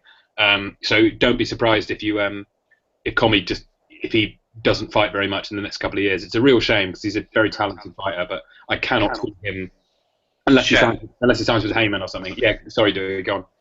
2 points on Commey. I think he should be investigated to find out where he got that invisible stool from to stay up in the 12th round. I've not seen the fight, just saw the highlights, but how on earth he stayed up. Yeah, it was ridiculous, wasn't it? I mean, both guys had such strong legs. It was unreal throughout the fight. Yeah, it was almost like he was being controlled by a puppeteer or something, managing to keep him up. And secondly, if I was him, I'd fight a Commonwealth final eliminator or whatever he needs to do to be mandatory. And we'll see if Campbell fancies that fight or if he vacates the Commonwealth. I think he'd knock Campbell out. That's my early prediction. Having last year predicted that Campbell would be like pound for pound #1 or whatever it was I said. I think Commey, he's very, very quick with his hands, and he's got huge power. I think Campbell would really struggle with him. But yeah, no, I agree. I'd love to see him back. I know he's with the Sauerlands, but he doesn't seem to be able to get much in Germany. Obviously, there's not really any market for the big names to go to Ghana. There's not a lightweight. That's to fight in the UK again, I guess. There's not really a lightweight scene in fucking Germany for him to be. No, exactly. There's not much of a lightweight scene. There's not much of a lightweight scene in Europe, to be honest. It's mainly in America. Hopefully he can get some more dates in American telly because the reaction he got was even in defeat he got a lot of praise and a lot of credit for that fight, and I hope he seems like the sort of guy that it's easy to kind of just brush him aside, and less talented fighters will get the opportunities. So hopefully people can they can bring him back soon. And then Saturday's card as well, we had the second HBO broadcast of the day from California. I think it was at the Forum in LA. We had Soto Karass Kamagi 2, which is a great little fight. I played the clip of the final round from that in the intro. Another example of a very good stoppage by the corner, comparable to Brook. I think it was a fighter's body giving up when his brain maybe wanted to continue, and the corner recognizing that his body had taken enough and pulling him out. Kamagi got I think that was a TKO in the 8th round, I think. So it's probably a career best win for him. Good fun fighter, always in action fights. Hopefully see him again soon. I think he might match up quite well with. I think this fight was at like 153, but I think he can still make 147. So I think he'll be fighting Danny Garcia next year then. That would be a great fight. Honestly, that would be great action. Maybe, I don't know, Brandon Rios or something, Alvarado, if they finally want to cash those sort of guys out. Provodnikov, that would be a good fight if Provodnikov's going up to 147. I'm pretty sure that I had Kamagi fucking beating Guerrero when they fought, and it was close as well, that fight. He's very limited, Kamagi, but he's very tough, throws a hell of a lot of punches, and he recognised that Soto Karass is going to retire. I think he's a good sort of road warrior type fighter. Goes into opponents' backyards. You just take one look at his face and the angle of his nose, and you know that he's been in a lot of wars over the years. But respect to him. He talked about retirement going into the fight, and I think he'll retire now. His body just couldn't take the shots anymore, as the commentary made clear. And then on the headlining that card was Chocolatito, Roman Gonzalez against Carlos Cuadras for the WBC, I think it was, super flyweight title. That's Gonzalez's fourth in a fourth weight class. Phenomenal achievement. Fantastic fight if you haven't watched it. Unbelievably high, proper flurry exchanges. You know the way the little guys throw 1,000 punches a minute. It was that, but it was such a high level of technical boxing. Gonzalez blocking shots on his arms in a way that no other fighter does. Getting his forearm up to the side of his head to defend against hooks and things like that, and blocking uppercuts with his elbows and all the rest of it. Brilliant defensive fighter, but also phenomenal footwork and ability to constantly pressure Cuadras, who is no slouch at all and is very, very fast himself. And I think the cards were slightly wide. I think one of them had it 118, 110 to Gonzalez. I had it 116, 112. Could have seen a 7-5 maybe. I don't think there's an argument that Cuadras won it, but it was a really good fight. Fully recommend. I think it's in the discussion for fight of the year. Both guys were their faces were battered by the end of it. Fantastic atmosphere as well. Unbelievable, like alternating chants between Nicaragua and Mexico. I think there are about 6,000 people there in the forum, which is a huge turnout for a flyweight fight. But yeah, brilliant atmosphere. Inoue was in the crowd. They were zooming in on him the entire time. Estrada was there. Mr. Honda was there. The Al Heyman of the lower weight classes, and he was saying that Inoue wants the fight. I think someone tweeted out that they were surprised. I think they thought Inoue was surprised by how many people recognized him in California and how many people were sort of asking for his autograph and all the rest of it, because obviously he's never fought outside Japan. He's not a household name, but there's a real appetite for that fight on the West Coast, and hopefully it can get made. That's a proper pound-for-pound clash, I think. But equally, a Cuadras rematch would be good. So there's a hell of a lot going on down at flyweight, and it's and superfly, sorry, I should say. And it's the best are fighting the best consistently, which is all you can ask for. But yeah, brilliant fight if you get a chance to watch it, even if you don't usually follow the lower weight classes as much. But fantastic fight. Right up there with Frampton Santa Cruz and Vargas Salido and all the rest of it. Brilliant fight. If anyone else saw it, please jump in. I didn't see it, Chef, but can I just make a quick point again about Soto Karass? Yeah, go for it, mate.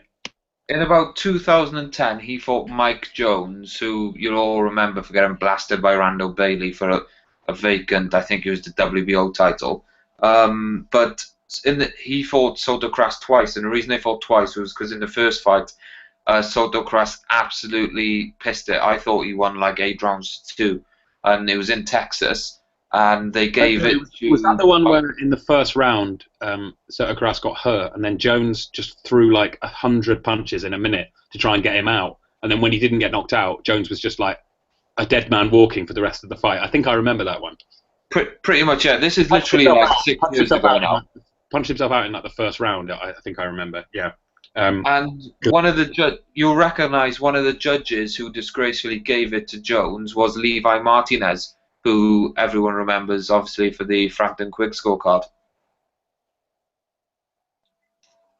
Yeah, Levi Martinez is a funny one because he seems to go under the radar, but yeah, there's been a few stinkers from him over the years. I remember that was fight. by far the worst. I do think Jones did win the rematch in his defence. I thought sort of close but fair. But yeah, the first fight was awful, and I think that was another example. Soto Karass, as he did throughout his career, people look at his record, see that he's got, I think he finished he'll retire with 11 losses, but he had about 6 losses in his first 20 fights. ugly record. People bring him in, but he's a lot tougher than he looks based on the record. He's only been stopped, I think, 3 times or something. But very tough guy, blocks punches with his face, classic Mexican. But yeah, good. By all accounts, very very friendly with the fans and all the rest of it. And yeah, all the best to him in retirement. I really hope he doesn't come back, because he's the sort of guy who, you know, you think there could be some damage done if he sticks with it, because he's been in some real wars. I can remember. I'm sure he's retired before, and he ended up fighting. Can you remember there was a few shows in Vegas, that bare knuckle boxing thing? Yeah, BKB. Yeah, he did that. Yeah. I think he knocked out Brian Vera, if I remember rightly. Yeah, he did. Yeah, Rosado knocked out. I saw a picture afterwards where he was walking around a casino with like really ragged trainers, jeans and no shirt, swinging a can of beer. So my respect for him went through the roof when I saw that. Well, apparently on Saturday night, Dewey, by the time the main event had started, the Gonzalez fight, Soto Karass was in the bar with the fans taking shots. So I think maybe he's celebrating retirement. But yeah, he's a good guy by all accounts, and a very sort of, you know, honest. I don't want to say journeyman. What would you? I guess he's a club fighter, I suppose you could. You know what? I think that's fair. America have a different definition of journeyman to us, don't they? I think they'd call him a journeyman. Yeah, but a very high level. No, he's a gatekeeper, isn't he? He's a gatekeeper, really. I think he's been a gatekeeper at welterweight for a long time. If you're not beating Soto Karass, you're not going to go anywhere in the division. But he's not an easy night's work for anyone.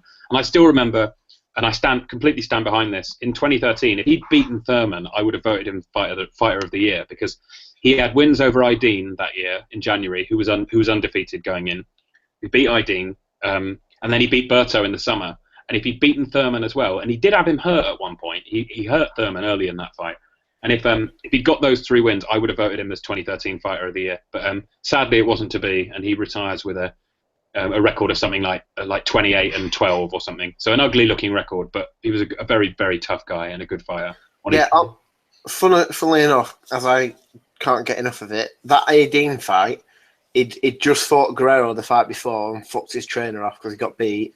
Went with Booth, and he was absolutely fucking terrible. And then Booth got moved along pretty quickly, and it was very quiet about that. Yeah, the hype about Aydin, the bubble was burst quite quickly, wasn't it? Once he went over to America, I think he lost 3 of his fights over there. He fought Donut Dan twice, and the first time he fought him, he got a bit of a touch there, so that says everything about the level. Yeah, and then he got knocked out by Postal, and then he sort of disappeared. Yeah. But yeah, so that was a very good card. I recommend everyone watches it if they get the chance. Right, now we've had a bit of a feature. Unfortunately, Terry's just fucked off. And Carthy. By coming up with the idea in the first place. But I'm going to shoot him a message now and tell him to come back on. I don't know where they've all gone. I don't know. I'll message Carthy and press pause. They've all got a Lee Haskins appreciation meeting to go to. Yeah, so I'll tell you what. To be honest, if there's only 3 of us, I don't really want to do the segment because it worked out. Yeah, we'll do that another time. Basically, the idea is, guys, and send us in your suggestions, and we'll do it on a future show. Is Rocco wanted us to sky a classic fight, as in somehow find a way of doing an Eddie Hearn Matchroom sky spin on a classic controversial fight. So they've spun, obviously, the fight of the weekend, a 5th round knockout loss for Brook. They've spun that as Brook being ahead on the cards, Brook being controversially injured and not being able to continue, all the Brook being the real moral winner, all the rest of it. We were thinking of any classic fights where, and you have to basically predict how Matchroom would have spun it if they'd had one of the fighters. My first thought was Chavez Whittaker. If Chavez had been a Matchroom fighter, they would have spun it as a controversial draw without specifying who the draw favoured. So they would have left it ambiguous as to whether Chavez or Whittaker benefited from the draw or not. But yeah, send us in any ideas for that if you've got any, and we'll do some future Sky journalism on those fights. And then the next one on the list is the hot list. The only one I've got recommend for this week is Jack Reese, just because I played it in the intro. He was great. He was he's such a good referee. I like him more and more each time I see him. It's so clear when he's speaking to the fighters. They know exactly what they need to do in any situation. There's no confusion. When he stops you, you know he's going to stop you. He gives fighters so many warnings before he steps in. He's talking to them all the time if they're in trouble or if they've been down or if there's too much clinching. I think he's a really good referee. He talks to the corners incredibly well as well, checking in on fighters who've been hurt or anything like that. And you heard him at the end of the Soto Karass fight. He went over to the corner when it looked like Karass had been knocked down in that round. It looked like he was Reese said, "You've got to show me something," and he went over to the corner and he said, "What do you guys think?" And then the two Mexican guys in the corner said, "We're going to stop it." And Reese shook both their hands and said, "That is outstanding. Thank you, gentlemen." And then walked away and went to the doctor. "We don't need you. They've done the right thing." And I thought it was a really good passage of dialogue where you can tell that he's got the fighters. There's no biases or anything. It's just that he can see when a fighter. I think he used to be a boxer himself as well. He can see when a guy's hurt and when a guy hasn't got anything left, and he wants to lean on the corner as much as possible so they do the responsible thing. But yeah, check out that fight if you can, and watch how Jack Reese talks his way through it, because I think he's brilliant. So he's my only nomination. If anyone else, I'm sure it was Jack Reese who saved the Ward Rodriguez fight, where they were both fouling for fighting. Yeah, no, it was. Round. And he gave them an absolute rollicking. Took 2 points off both of them. Yeah. Yeah, and he said, we all want to get paid. Whoever fouls next, will be disqualified. Therefore, won't be paid. Yeah. Which I thought was a really good way to handle it. What I've got to say though is, sometimes I do feel like he tries to put not the blame, but if there's one where you can see the fighter's going to go, but he's not quite ready to go, he will plant that seed to almost persuade them to quit, where I think if you think they shouldn't be in there, it's the referee's job to take them out. Where, that conversation you just referenced with the cornerman, if he's praising them, saying, "Oh, that's exactly the right time to pull Soto Karass out," then shouldn't he be doing that himself? I think what he was going to do, he had approached the corner and he was going to say, if he doesn't show me something, early in the next round, I'm stopping it. Basically to say, look, this is you're on the last day. I think he would have done that rather than say, look, because it's very rare that you see a referee go to the corner, isn't it, when they're all sitting between rounds and say, I'm stopping this. Like, that's not really the time for a referee to stop it. I think he was going to say, the next time he ships a clean punch, I'm going to wave it off. And luckily, the corner had beaten him to it, and he sort of shook their hands and said, "That's a very compassionate decision." Because it's Soto Karass's last fight. I'm sure he would have wanted to go the distance, etc., etc. But the corner realised that his physically he was done, and I thought it was great. Yeah, and the good example as well of Rodriguez. Yeah, that's a perfect one where he made a big scene, embarrassed both the fighters a bit, and as a result, the fight actually became sort of vaguely watchable after that. I just think he's so clear the way he speaks to people, and you know exactly what he's. You see his thought process every time, so you can never accuse him of kind of being inconsistent or coming up with a decision out of the blue, because he maps out each step of the way. And do you know how old he is, Shep? I don't know. He must be in his 60s. He'll be on Boxer. Hope that he's still around, and he's towards the end of his career. He doesn't look that. He seems to move reasonably well. Yeah. I can't see it. Biography. Wait, let's get it up. It doesn't have a page. He. When did he become a referee? I could probably get that up. I would say he's in his 60s. That would be a guess. He refereed his first fight in 2001. No, yeah, and that was a Librado Andrade fight in 2001. He's clearly not that old. Maybe he's late 50s. He's only been refereeing for about 15 years. But I think he's really, really good, and I rate him as probably. I've never seen him,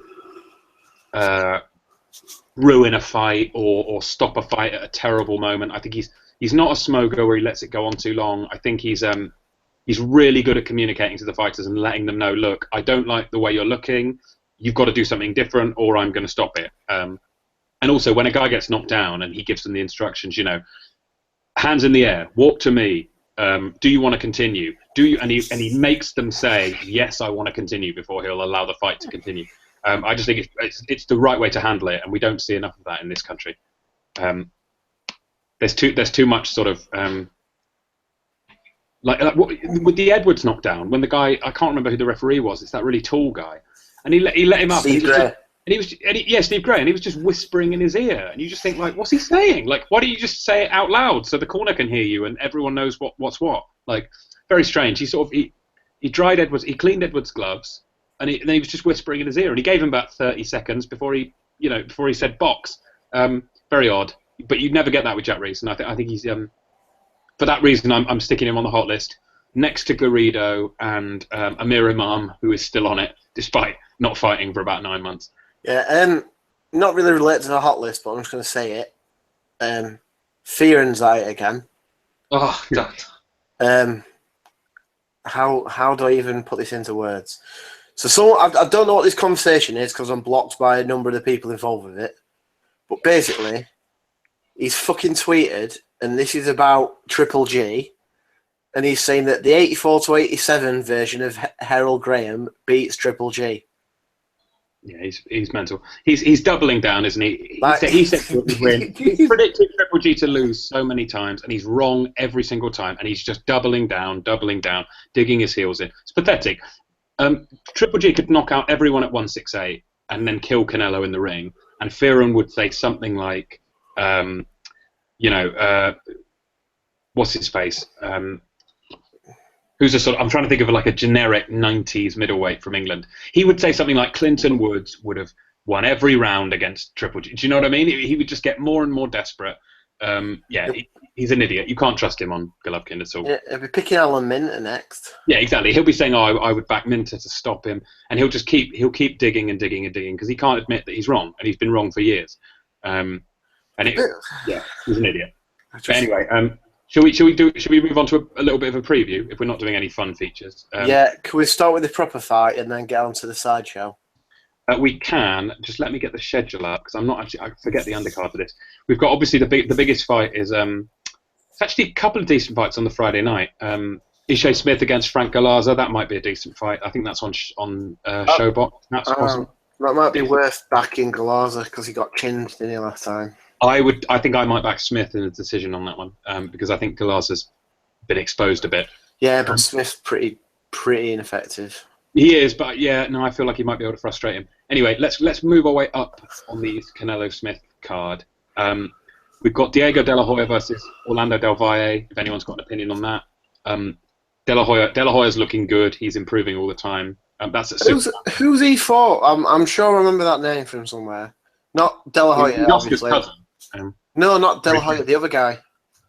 Del Valle. He fought Martinian a couple of years ago. Oh yeah, he fought IRA Terry as well. That's it. Yeah, he's a sort of NABO level. But what's his face? De La Hoya's been improving. Quite a young guy. He's only 22. I think he's had, how many fights has he had? I'm looking it up. 15, is it? 15. Yeah, there you go. So he's being brought along quite nicely. Decent opener there. I think De La Hoya can knock him out if he is on his game. Then we've got there is another fight on there. It might be lower down the bill, but Diaz, isn't it? Yeah, Diaz. I can't remember who Diaz is fighting though. Nobody. Saddam Ali's back on that card. I don't think they're anticipating particularly good buys for this because the undercard is fucking cheap. It really is. I thought they would have stacked this undercard because the main event's not that good, but I think they're just hoping to minimise the costs on this one and then somehow hope that it sells maybe 300,000 pay-per-views and they can recoup some of the money spent because I think Canelo's purse makes up about 80% of the cost of this card. Yeah. I don't think how much is Liam Smith going to be getting? A couple of $100,000 maybe? Maybe about $500,000. Yeah. Well, say if he was getting $1 million, which he won't be, but say if he was getting $1 million, that's going to translate to about £650,000. Withholding tax will be like 30%. Frank Warren will probably take 15 at least. Yeah, Warren won't pay him. Yeah. But I'd be amazed. Well, they couldn't put Stevens Lemieux on here because of the money situation. Yeah, so they couldn't put Saunders. I think that's why Saunders-Rosado didn't happen. I think they had to lowball Saunders on the purse, and he said, "Well, fuck off. I don't." Well, are you on about HBO? Yeah, we're doing the undercard for the Smith Canelo fight, Sam. Oh, what about HBO's budget? They've said they'd pass up GGG Jacobs. They wouldn't want it. Oh, definitely, yeah, because Jacobs has said he would want sort of $2.5 million for that or something. Well, K2 better start winning purse bids for a fucking change, then, aren't they? Right. Let's have a look at this undercard. Is actually what's the Anthony Yardays on the undercard? It's shite. It really is bad. Sam, I was just saying, I thought they would stack this undercard to try and get a few extra buys in because the main event's not that good. But it looks like they're just lowballing it completely. Very, very. I know how much Rosado fights for. He'll be getting $100,000, $150,000 maybe, and that's the co-feature. He's the biggest name on the undercard. Monroe should fucking beat him. Monroe will beat him easily. Yeah, I think wide decision. That might be worth a nice little bet. I will be if that's offered. I'll be betting that. Should we do the main event? Does anyone have any strong feelings on Canelo versus Smith? I'm going to go for points. Canelo points. Decide if I think a knockout or points for Canelo. Smith does get hit, but I don't know if Canelo. We don't know what his chin's like, innit? So you sort of it's a bit of what Liam Smith. Yeah. Canelo punches hard enough that if he hits you flush on the chin, I think you'll feel it. Canelo can punch at 154. I think. I don't think he's much of a puncher at middleweight. But I agree with you. And I've got no idea what Smith's chin's like. But he never fought anyone. These are complete intangibles. But he's in Dallas. I'm imagining it's going to be warm as fuck. There's a lot of in terms of that could get to him and he could end up gassing out or some shit. That's all complete fucking potentials. But I'm just throwing it out there.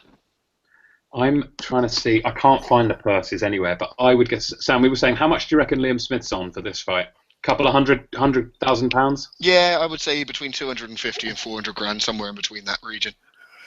Yeah. Because I think deep down, he's going to know he's selling his belt. He's not going to do it ridiculously cheap. But at the same time, he can't ask for those because I tell him to fuck off. Yeah, don't forget, because I've just seen while I'm on BoxRec, that official fan of the podcast, Alex Rutter's fighting on Saturday. So he is, the Rutter. Can I just mention something else that I found hilarious? Remember Dr. Hitman, who thinks he's like Floyd's best mate and got beat by two bums back to back? Yeah. The last fight he lost was to a guy 0-27. He's fighting on this undercard, so everybody just pray to the big lord that he loses again. Because it was fucking hilarious. We'll see whose God's better then, because he's a Muslim, isn't he? Mm. We'll see if our God is better than Allah. See who wins. We'll pray to him because he'll be praying to obviously Allah. We'll see who comes out on top. We've got every listener pray to a different God, and we'll see who wins. My God's fighting. Someone pray to Ganesh and that, and then I'll pray to who's the other Hindu god? Vishnu. No, I'll have Vishnu, and then someone. No, I want Ganesh, the elephant, and then someone. I'm gonna pray to Thor and Odin. I'm going for the Norse gods. I'm gonna pray to Usyk. But anyway, my prediction for Liam Smith versus Canelo is Liam Smith will be in pain for most of the fight. Do you see it? Do you see? Because we all obviously think Canelo will win. I'd be amazed if Smith won. Absolutely astonished. Do you see a decision, Sam, or do you think Smith will eventually get stopped? I think Smith will get stopped, and I don't think he'll have any success. I think he won't have the same success in any round that Emir Khan did in the 4 before he got knocked out. Smith's not going to outbox him, is he? No, Smith might win 1 or 2 of the first 6, and then that'll be it. That's fair enough, but I think Canelo will have his way with him whenever he wants to. You have to feel two flat-footed fighters. Yeah, you have to feel that Canelo will be able to load up on those big looping punches, won't he? Because Smith just stands in front of you. Yeah, I agree with you. I think I might go for the late stoppage. Yeah, I'm going to bet this though because you can get quite good odds on the method. Especially Smith, Canelo points is 4-1, I think, which isn't bad. But anyway, that's obviously the precursor to the real main event happening Saturday night, which is Christopher Glowacki against Alexander Usyk for the WBO. Yeah, WBO. Cruiserweight belt. Great fight. I think it's happening in Poland, isn't it? It is. Gdansk. I've heard that Sky have picked that up. I guess that's been value maybe. Johnny Nelson's doing it. On the poster, I don't know if this is a a portent of doom or anything, but on the poster, Glowacki looks exactly like Magomed. He looks really similar to him. That could be a very bad sign. Don't say I didn't warn you if it happened. Ainsley, go on, you're the Usyk fan. Break this one down. How do you see it going? Well, Usyk is not like he doesn't go out to try and fucking blast people away, but I do feel he'll have a little bit more urgency about him than he has in past fights, mainly because he's in Poland. I think he'll be concentrating. He'll do a lot of body work early on, and I predict a stoppage between 8 and 10 for Usyk on this one. Oh, you think he'll stop it? Glowacki's pretty sturdy. I'm not sure if he stops him, that's a huge win. But I think if you hook hurt him, but like Cunningham was hurting him at times, but I think it's not going to be like a brutal stoppage in terms of that. But I think if Usyk does what he can do, and for a big guy, he can work the body like not many others have ever seen. That it's really hard to defend against, and if he puts that work in and follows that through for a few rounds, it'll take its toll. Yeah, it might just bring the hands down and leave him open to headshots. Yeah, and because I like Glowacki. He's a good fighter, but he's not. I can't see him stopping. I think he'll have to do really well to win this fight. I think it's got a few more dimensions, hasn't he, than Glowacki. Yeah. Glowacki's good, but he's still got obvious limitations, I think. Yeah, he's quite straightforward. He's good, not great. Yeah, he's not. But look. In this era, he's a good world champion. He won the belt against a really good opponent, and this will be a really good win if Usyk does it. But it's a big step up for him. It really is. If he's only 9-0, isn't he? Mm-hmm. Yeah. But he's 9-0. He's not fought anyone who's brilliant, but he's fought a couple of decent guys. And he's like what we was referring to earlier with the amateur pedigree. Mm. He has got amateur pedigree, like proper pedigree. Yeah. Mm. And there's no doubt that Usyk. I think it would be. I'd be astonished if Usyk doesn't win a world title at some point. But it's too soon.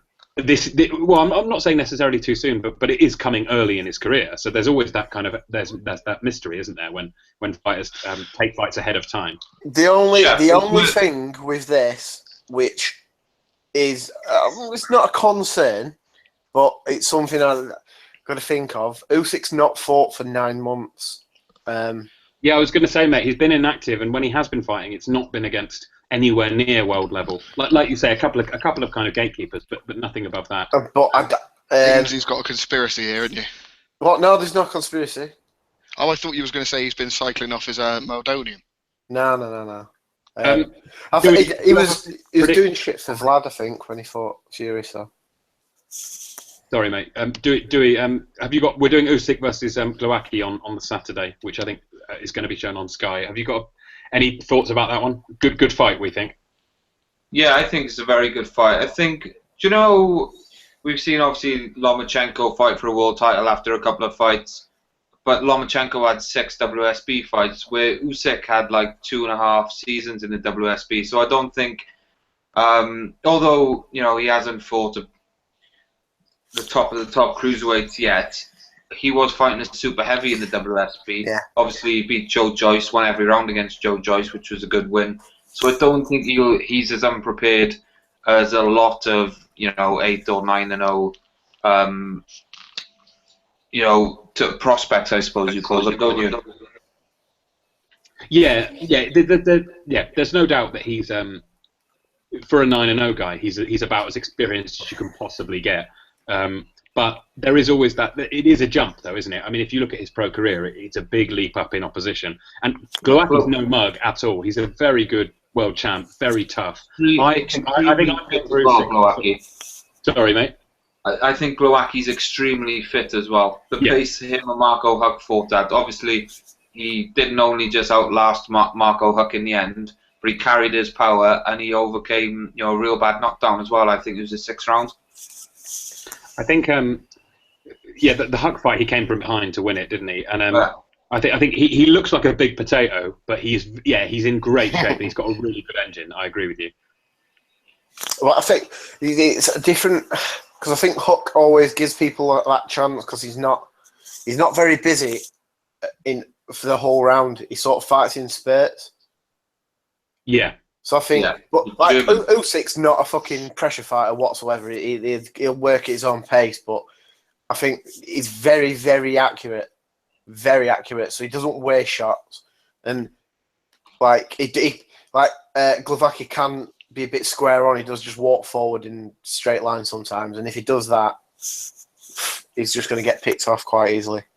I think Glowacki he's not going to fight the same way that he fought against Huck. I think he's going to be quite wary of Usyk, which will suit Usyk, pace-wise. But I think either way, because if he tries to like bum rush him and just tries to throw loads of punches, Usyk's just going to pick the holes in between them. Or if he sits back and he try to like, I don't really see how he's going to fucking win unless he does get up really close, roughs him up, and manages to rough him up. I think he'll be leaning on him, and he'll be trying to wear him out that way. I think that's what he'll go for. And Usyk might be picking him off as he comes in. I think that's how I see the fight. Glowacki's a bigger man, though. There's no doubt about that. Yeah. And he's got a big lump at cruiserweight, isn't he? Very, very very strong, very thick. But, I don't know if we've mentioned it already, lads, but obviously Sky had a new commentary team on the weekend, and we saw how it worked. It was quite interactive. I thought how they switched it all around throughout the night. They're not. I assume that they're not going to Poland to show it, so it'll be interesting to see if they're as creative with their in-studio stuff. It'll be Bellew, won't it? It's Bellew and Johnny Nelson. It was a bit confused, but I did think it was nice. I really like. I think Macklin's an excellent commentator, especially now he's retired and he's not so involved with it. I think he's a really good commentator. Paulie is fine when he's not talking about certain people that he's obviously got a vendetta against.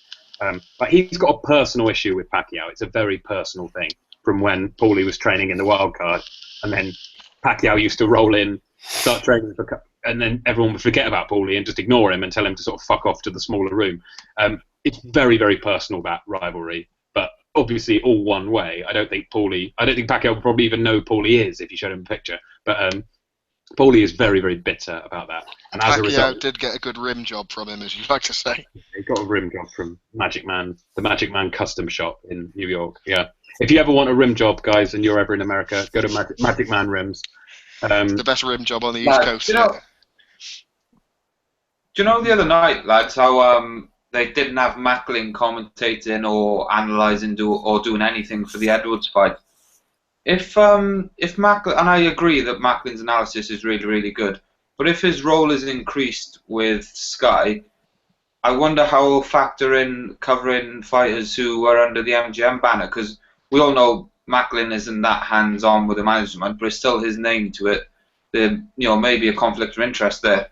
That's why I'm thinking they've expanded the team to avoid those sort of conflicts of interest. So if there's an MGM fight, they can get someone like I don't know, Frotchin, for example, just to pull a name out of the air where he's not affiliated with MGM at all. And equally, if they've got a fighter who's trained by Joe Gallagher, say, then it's ridiculous that like another Gallagher, like Paul Smith, should be commentating. It should be someone like I guess someone like Macklin shouldn't commentate on Gallagher fighters either. I don't think. No. He's got a personal relationship with the trainer. I think maybe that's what Sky have done because they've realised that it was a bit too kind of pally. When you've got like a stablemate, when you've got Paul Smith commentating on Callum Smith's fight, that's just ridiculous. I don't care what Callum Smith's brother thinks of his performance. I don't give a shit about that. That's like listening to, like, would you get Wayne Rooney's brother to commentate on a football game? Like, it would be absurd. Like, and we say that, but I think we'd all be interested to hear Kid Galahad's brother. Well, can't trust anything that guy says. He's even betrayed his own family, hasn't he? I mean, there's no levels that he won't stoop to. But yeah, I think maybe they've expanded the roster to avoid those conflicts of interest. So you'll get someone like maybe if it's a Gallagher fighter, you might get Dave Caldwell analysing it, for example, and vice versa. If it's a Caldwell or a former Caldwell fighter, I wouldn't want Dave Caldwell commentating on it because it's just clear that they're not going to tell you what they really think, and I think that's a shame. Well, HBO make it pretty clear, don't they? If B-Op's commentating on a Golden Boy affiliated fighter, they say at the beginning. They say before every single fight, just to make clear, so-and-so is signed by Golden Boy Promotions, who are Bernard Hopkins' employer. And they do the same with Andre Ward. Jim Lampley always used to say, now, Andre, obviously you're in the same division as this guy, but can you try and tell us what you think? And Andre Ward would always say, to his credit, look, obviously this guy's a rival and I'd like to fight him. And he said, it's kind of hard for me to give you my honest opinion because I might fight this guy one day. And I think maybe Sky will be a bit more open about that sort of thing in the future, because there's nothing wrong with having a conflict of interest as long as you're honest about it. It's when they try and dress it up and say that, like, you know, oh, let's get Paulie to commentate on a Pacquiao fight. He's definitely going to be objective. No, he won't. Like, it's ridiculous. But anyway, Dewey, we missed the Canelo Smith talk. So do you want to give your 2 cents on that? Yeah, I think it's going to be Liam Smith. I don't think he's going to disgrace himself, but I think he's going to struggle to win a round, especially on the scorecards, because it's in Texas and we all know about Texas. I was looking at his record earlier, and I always go by the mantra that just because you haven't fought at the level doesn't mean you can't, because some fighters just genuinely, you know, don't get the chances. They're not with the right promoters or they don't have the right broadcasters. But when you look at Liam Smith's record, there is like nothing remote. It wasn't even a decent at British level.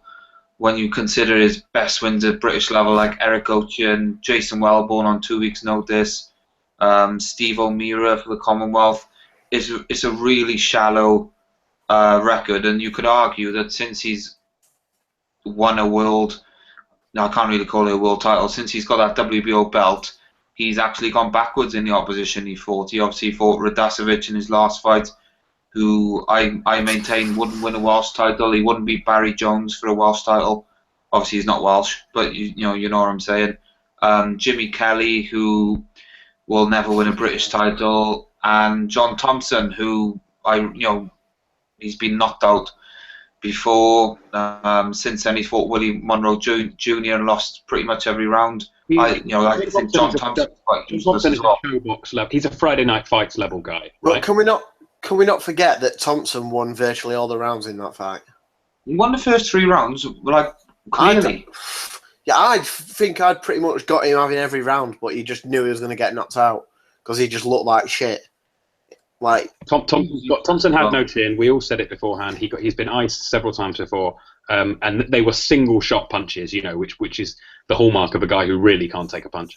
And then Smith did him, didn't he? Once he slowed down. If you look at Liam Smith's highlight reel, the best knockouts on there are against awful guys. Can you remember that one where he dipped really low? He rolled, dipped, come back up with an uppercut, and then like rolled back out of it. But the guy who's like something Romero, from Argentina, he had like 11 wins, 5 losses, and a draw, and he was useless. And people were raving about that win. And obviously he fought Zoltan Zira, who's another bum. I really don't see it with Liam Smith. I think he's a good British level fighter. There's nothing wrong with that, which everyone seems to forget these days. But for me, he's all hooks and uppercuts. I've never seen him box on the back foot. He wasn't great against Ochieng. No, he grounded out. It's pretty much fitness won that fight for him against Ochieng, and we've seen Ochieng since lost to Day 11, Neil Perry, Temuka Mucha, all at welterweight. And that's probably one of Smith's best wins on paper at the time. I think you can't, at British level, you might be able to walk guys down and smile at them when they hit you, even though you're losing the rounds. He cannot do that against Canelo. Against Canelo, he's not going to win on points. So he's either, unless he scores like 5 knockdowns. And I genuinely wouldn't be surprised if he knocked him down 5 times in a round and Canelo still won the fight on points. But he's got to knock Canelo out. To knock Canelo out, he's got to walk him down. He doesn't have a jab. I think he's going to be ripe for the picking for Canelo. Doesn't have a jab after him, does he? When he's stepping in, Canelo is just going to be throwing those big uppercuts to the body and the uppercuts. Yeah, I think Canelo within a few rounds will be teeing off on him like he was against Kirkland. That's the exact comparison I've been thinking of. I don't think it'll be as quick as Kirkland, but it'll be a very similar sort of knockout where Liam Smith is caught punching when he's wide open or when he's trying to walk Canelo down, and there are just very basic gaps up through the middle and around the sides. Do you not think Sorry, Ainsley, 1 sec. So, Yeah. Dewey, you picking the knockout then, yeah? Because we were discussing the method earlier. Yeah, no, my double for the weekend, which I think is evens, is Usyk by any method and Canelo stoppage. Yeah, Nice. not a bad one. Sorry, Ainsley, go on, mate. Yes, like, I just think it's weird for a fucking Tesco Joe fighter, but I always think when Liam Smith's throwing to the body, it's not refining it at all. It's like really, I just find it really crude. But like, and it really, I don't like that shit with him fucking smiling and having the tongue out. All right, do that when you're fighting at a decent level. Don't be doing it when you're fighting guys who are horrendously overmatched. Because it just like pisses me off. Do you know the same way? That Brian Rose was rated above Liam Smith just because he was older and he'd had more experience, more fights under his belt? I think that's the only way that Liam Smith is rated above like Liam Williams or Ahmed Patterson, is just because he's had more time. If you look on talent, I wouldn't put him in the top 2 light middleweights in the country. Well, he's ranked number 3 on box records, the light middleweights. Do you know who's ranked above him? Khan, probably, is it? Khan and Frankie Gavin. Yeah, well, Gavin's devastating. Gavin was killing himself to make 147. He's a natural light middle. I've always said this. Dewey, I know it's a fight that's been talked about a lot, and I think Smith's reaction to it was quite telling. When people suggested that he should fight Liam Williams, Smith was very, very against the idea, wasn't he? Like immediately sort of considered it. He made all the usual excuses that it was a step down and all the rest of it. First of all, it would be his best win by a mile if he won the fight, and secondly, would you? Obviously, I think Liam Williams would take the fight, wouldn't he? Do you know if is that let's say Smith loses against Canelo and loses his belt? Could you see that fight happening anytime soon? Yeah, I think if Liam Williams beats Ahmed Patterson, which is a very good fight, right? I do expect Liam to. I think he'll be a bit too big. I think he'll stop Patterson down the stretch. But if Liam Williams wins that fight, he'll need one more fight to win the British outright. He gets a voluntary defence because the Patterson fight is technically a mandatory. So his voluntary, I doubt they'd risk anything to win the British title outright. I think it might be someone like Jimmy Kelly, or who else is it? Nav Mansouri, if he's back from injury. It'll be a routine fight.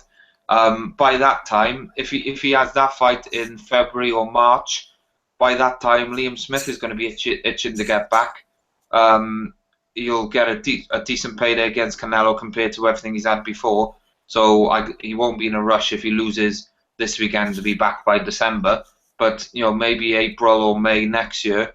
I think that could easily be some sort of WBO eliminator, even though there's something strange going on with Liam Williams and WBO ratings, because he's knocked out Stefan Horvath, who's still ranked above him, and he's knocked out Gary Corcoran, who's still ranked above him. It baffles me.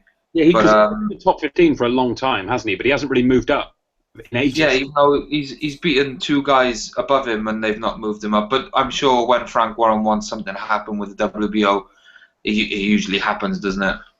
But let's be right. Smith's in this position because Sorrow's promoters fucked him over. Sorrow's promoters didn't fuck about with his money and shit and all that. He'd have fought Smith and he'd have beat him. Yeah, I agree. Sorrow's a good fighter. I'd actually Very like good to fighter. fight Canelo in the future. I think that could be a really good fight. Obviously, assuming Canelo stays at 154. I guess last point on this, because to be honest, it's not that interesting a fight. Really, it's a bit of a mismatch, and there's no way Canelo should be taking this type of a fight when Golovkin is on the table, for a mega pay-per-view. Do we think Canelo will make 154? And what sort of condition do you think he'll be in? I think he'll be all right. It's a pound, which I know there's obviously fine margins at top levels, but I don't know. 154 wasn't a problem for him against Floyd because he didn't fight him at 154. Fought him at 152, which I think would be a stretch for most big light middleweights or super welters, whatever. I don't think we've never seen him struggle at the weight of 154. Well, Yeah, he well- hasn't made 154 since the Floyd fight in what 3 years. Yeah, well, He that's over- my point. That was 152, wasn't it? And when he's been above it against Angulo and Cotto, it's only been a pound above it. If he never had any intention of not fighting at 155, if he had any intention of not fighting at 154 again, he would have gone up to 160, wouldn't he? Well, yeah, but then if he goes up to the full 160, he's got no excuse for fighting smaller guys anymore. Like, I don't know. I feel like he's just delaying the eventual move. I think he's really killing himself to make 154, and that is why his stamina is. If you noticed, I noticed against who was it? Who did he fight? Wasn't the Cotto fight at like 157 or something like that? 155. 1-5. Oh, is that 155 still? Yeah. Okay. Because I'm sure there was one fight when his stamina seemed noticeably better, and that's because the weight was slightly higher. I think he's draining himself to get down to 154, and that's the reason why he fades so badly in the second half of the fights. Because he's huge. He'll be huge next to Liam Smith. Like, Liam Smith is actually a sort of proper 154. Like, Smith would look small at middleweight, right? I don't think Canelo would look small at middleweight at all. Smith does look marginally taller than Canelo, but Canelo's so thick. His actual body, his waist is as wide as his shoulders. Yeah, but also, his shoulders are huge, and his biceps as well, much bigger than Smith's. And I just think he's absolutely boiling himself down, and as a result, sort of sapping a bit of his strength, and certainly sapping his stamina. And like, it's never sat with me, and I've never accepted it that he just put the weight limit up by a pound for the Lara and the Angulo fights just like for a laugh. I always thought, you're not fighting for a belt. These guys, you could fight for. Lara had a belt at 154. Why aren't you fighting for that? Why the need for 155? It just didn't make any sense to me unless. And I know people say it's only a pound, but it does add up. And I think he's killing himself to get down to the mid 150s. Well, I think that the weight could potentially get easier. Now there's the issues around random testing and whatnot. What testing? Yeah, exactly. Yeah, I raised this the other week. I know you guys have talked about it as well, but like, why would they need to drop it if not for the weight issue? What other possible reason would they have for not doing VADA? Yeah, Anything related to Texas is that's an instant red flag, isn't it? And we've not even fucking considered here. Like, what happens if there's another mental referee like that?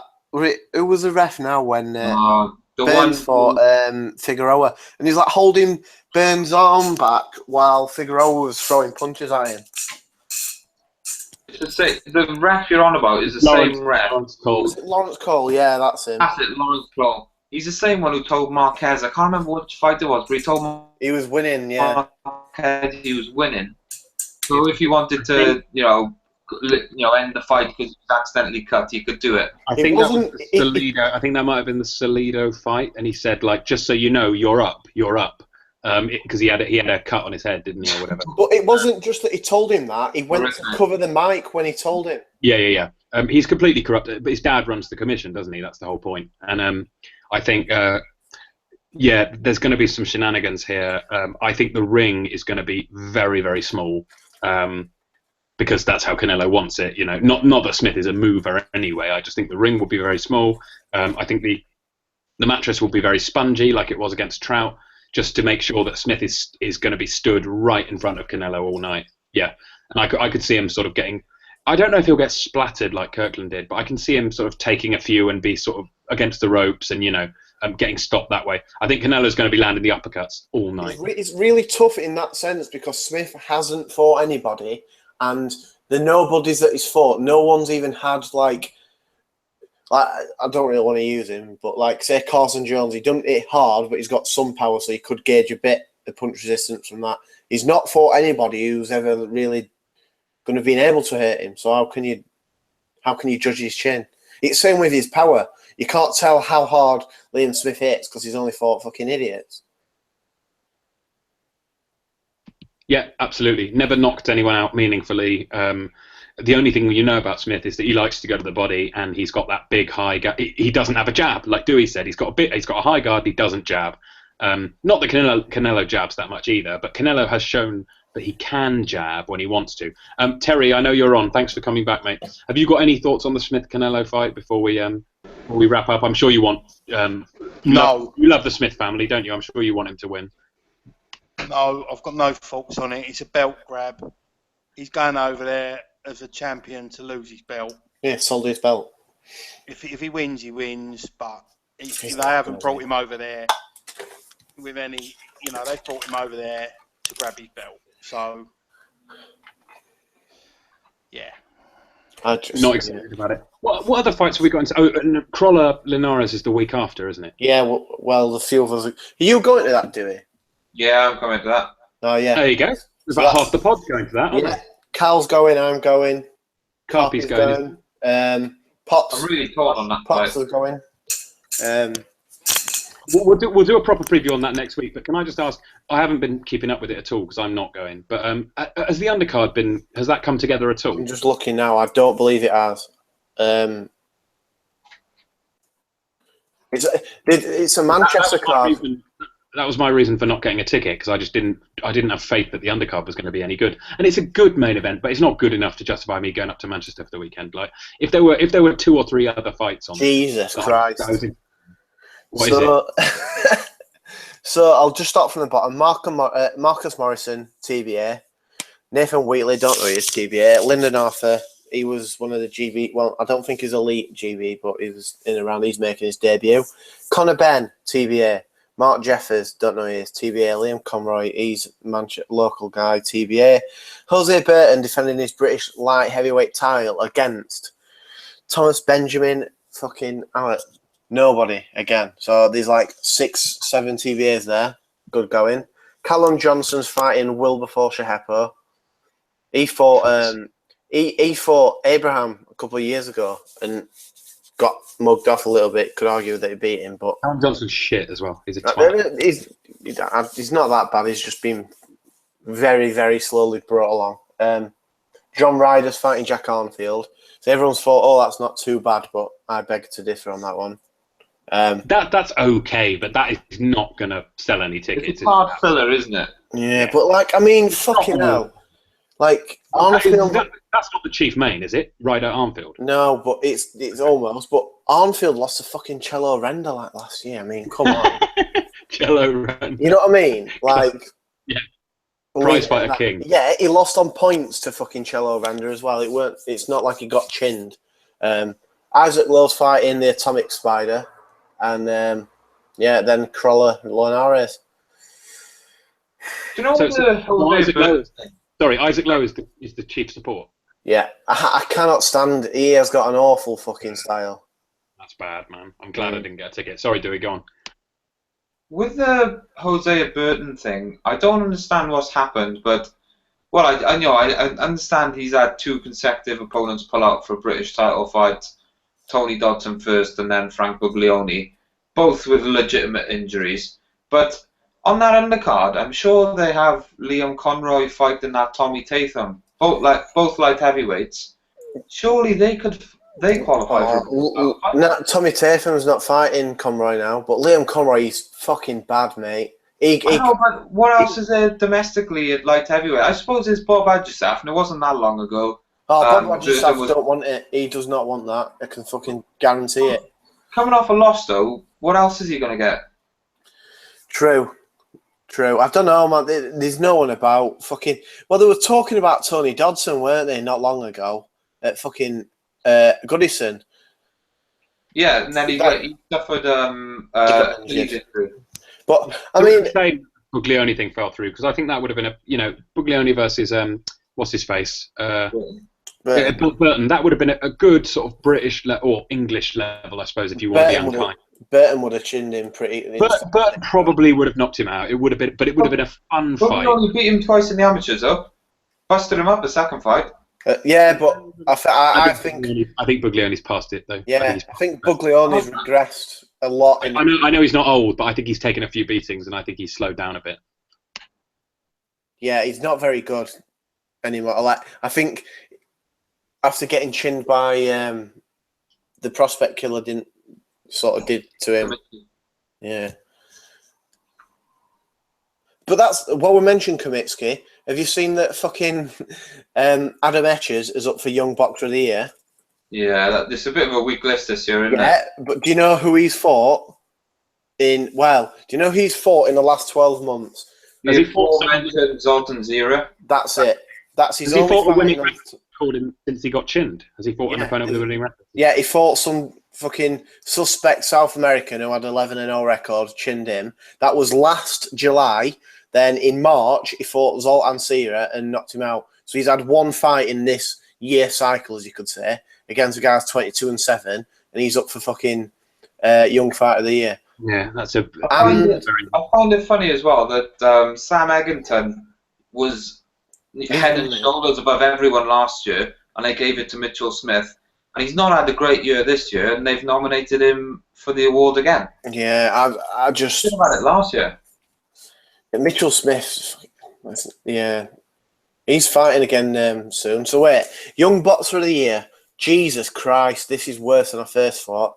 So there's Ryan Burnett, fair enough. Jack Catterall. I don't really think he's done much in terms of building in the last year, but O'Hara Davis. No.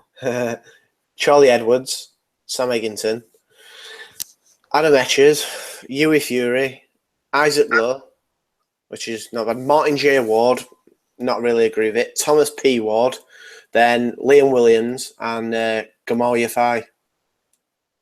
That's a poor fucking list. There you go.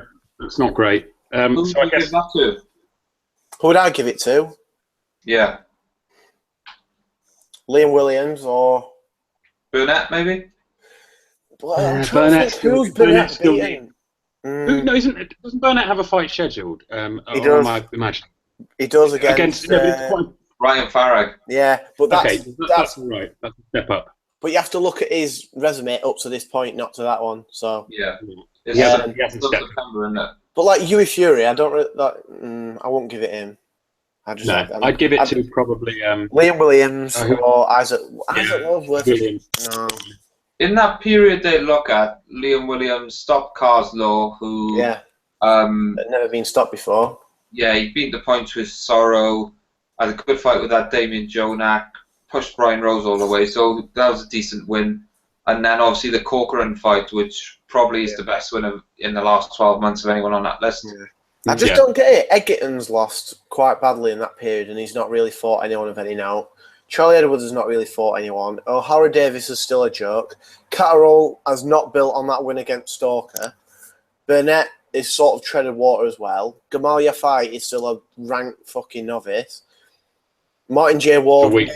Martin J. Ward had not really done anything until he beat Townend at the weekend, and Townend's not a big win. But we didn't actually talk about that. That was a good win, to be fair to Ward. I don't know who this Thomas P. Ward guy is. Isaac Lowe's not really a big one. Thomas P. Ward is the brother of Martin Ward, not that Martin Ward, the one from the shit, Martin. Sunderland. The other one.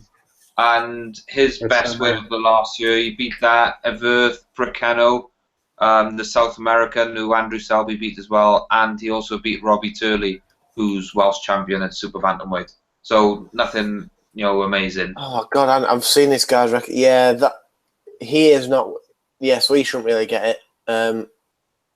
That's a really bad list. If you've got all these idiots who are running around saying how much British boxing's booming, and you've got those people nominated to be the Young Boxer of the Year, you need to actually think, maybe not. Maybe it's not the golden age we thought it was in Britain. well, you could argue, even if this is the golden age, what's coming next is going to be a fucking shower of shit. If that's the case, yeah. If this is when it's good, then yeah, you don't want to see it when it's bad. Dewey, can I ask you what about Sorrow versus Liam Williams for next year maybe? Because that would, because Sorrow I think is top 5 in the WBO. Surely they'd have to fucking rank him if he won that one. Yeah, well that's Liam is very interested in the European title. Yeah. So that surely is that matchup because Sorrow's won it at middleweight. He beat Plandemora, who Billy Joe beat about 2 years ago. And I don't imagine Sorrow would be that expensive to get over, would he, compared to some of the others? No, especially given his promoter. Given his promoter issues, he's not going to be put out. They're not going to be doing shows in France, are they?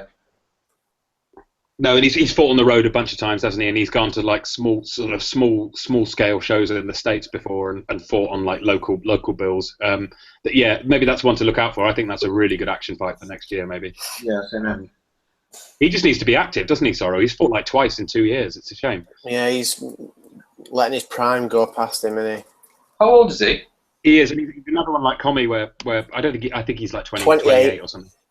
Yeah, but he's another one like Comey where he's a very good fighter. He's hard to beat, but the champions probably won't go near him unless they have to. So he's going to have to fight some other contenders to get his shot. And he beat the shit out of Glenn Tapia, but he hasn't built on it at all since then.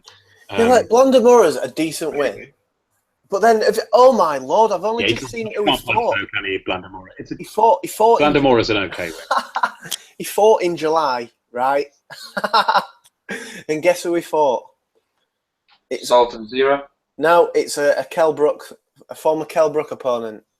Rafael Djakovic. No. Robles. Hector Saldivia, who got iced off a jab. Saldivia, yeah. Classic. Now, what is he doing fighting him? That's fucking horrific. That was his comeback fight, though, wasn't it? He'd been out for like a year. Or yeah, he'd been out for a year, but still, man, Jesus Christ. Well, he's with some quite small French promoters. I think he'll need to travel. And there's a decent scene in the UK. So I'd love to see Soro Liam Smith or Soro versus Liam Williams or whoever. I think they'd be a really good match. And as good as Soro is, he's not unbeatable if you are. No, of course not. If you're a top level, I wouldn't pick him against any of the champions. So I think Soro is a good contender. But if you want to be, mixing it with the best, you need to beat guys like Soro. Yeah, he got beat off by Sangurov, didn't he, a few years ago, quite easily, and he wasn't. Soro is like a bottom end top 10, isn't he? Which is where European champions really, if that's their ceiling, that's where they should be. It'll be like.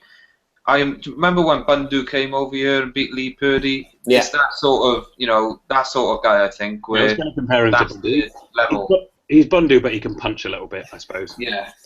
But yeah, hopefully that could happen, because I think that could be a really good action one. And I know Soro's big with the WBO. But yeah.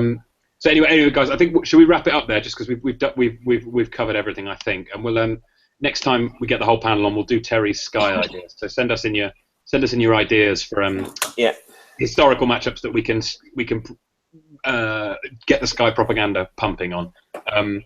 And yeah, we'll be getting Charles Farrell on soon as well. We actually hoped to get him on today, but he couldn't do Monday, sadly. But we might get him on in the next couple of weeks to talk about Golovkin and all the rest of it. Maybe after the Crolla-Linares fight, because I know he said he was looking forward to that one.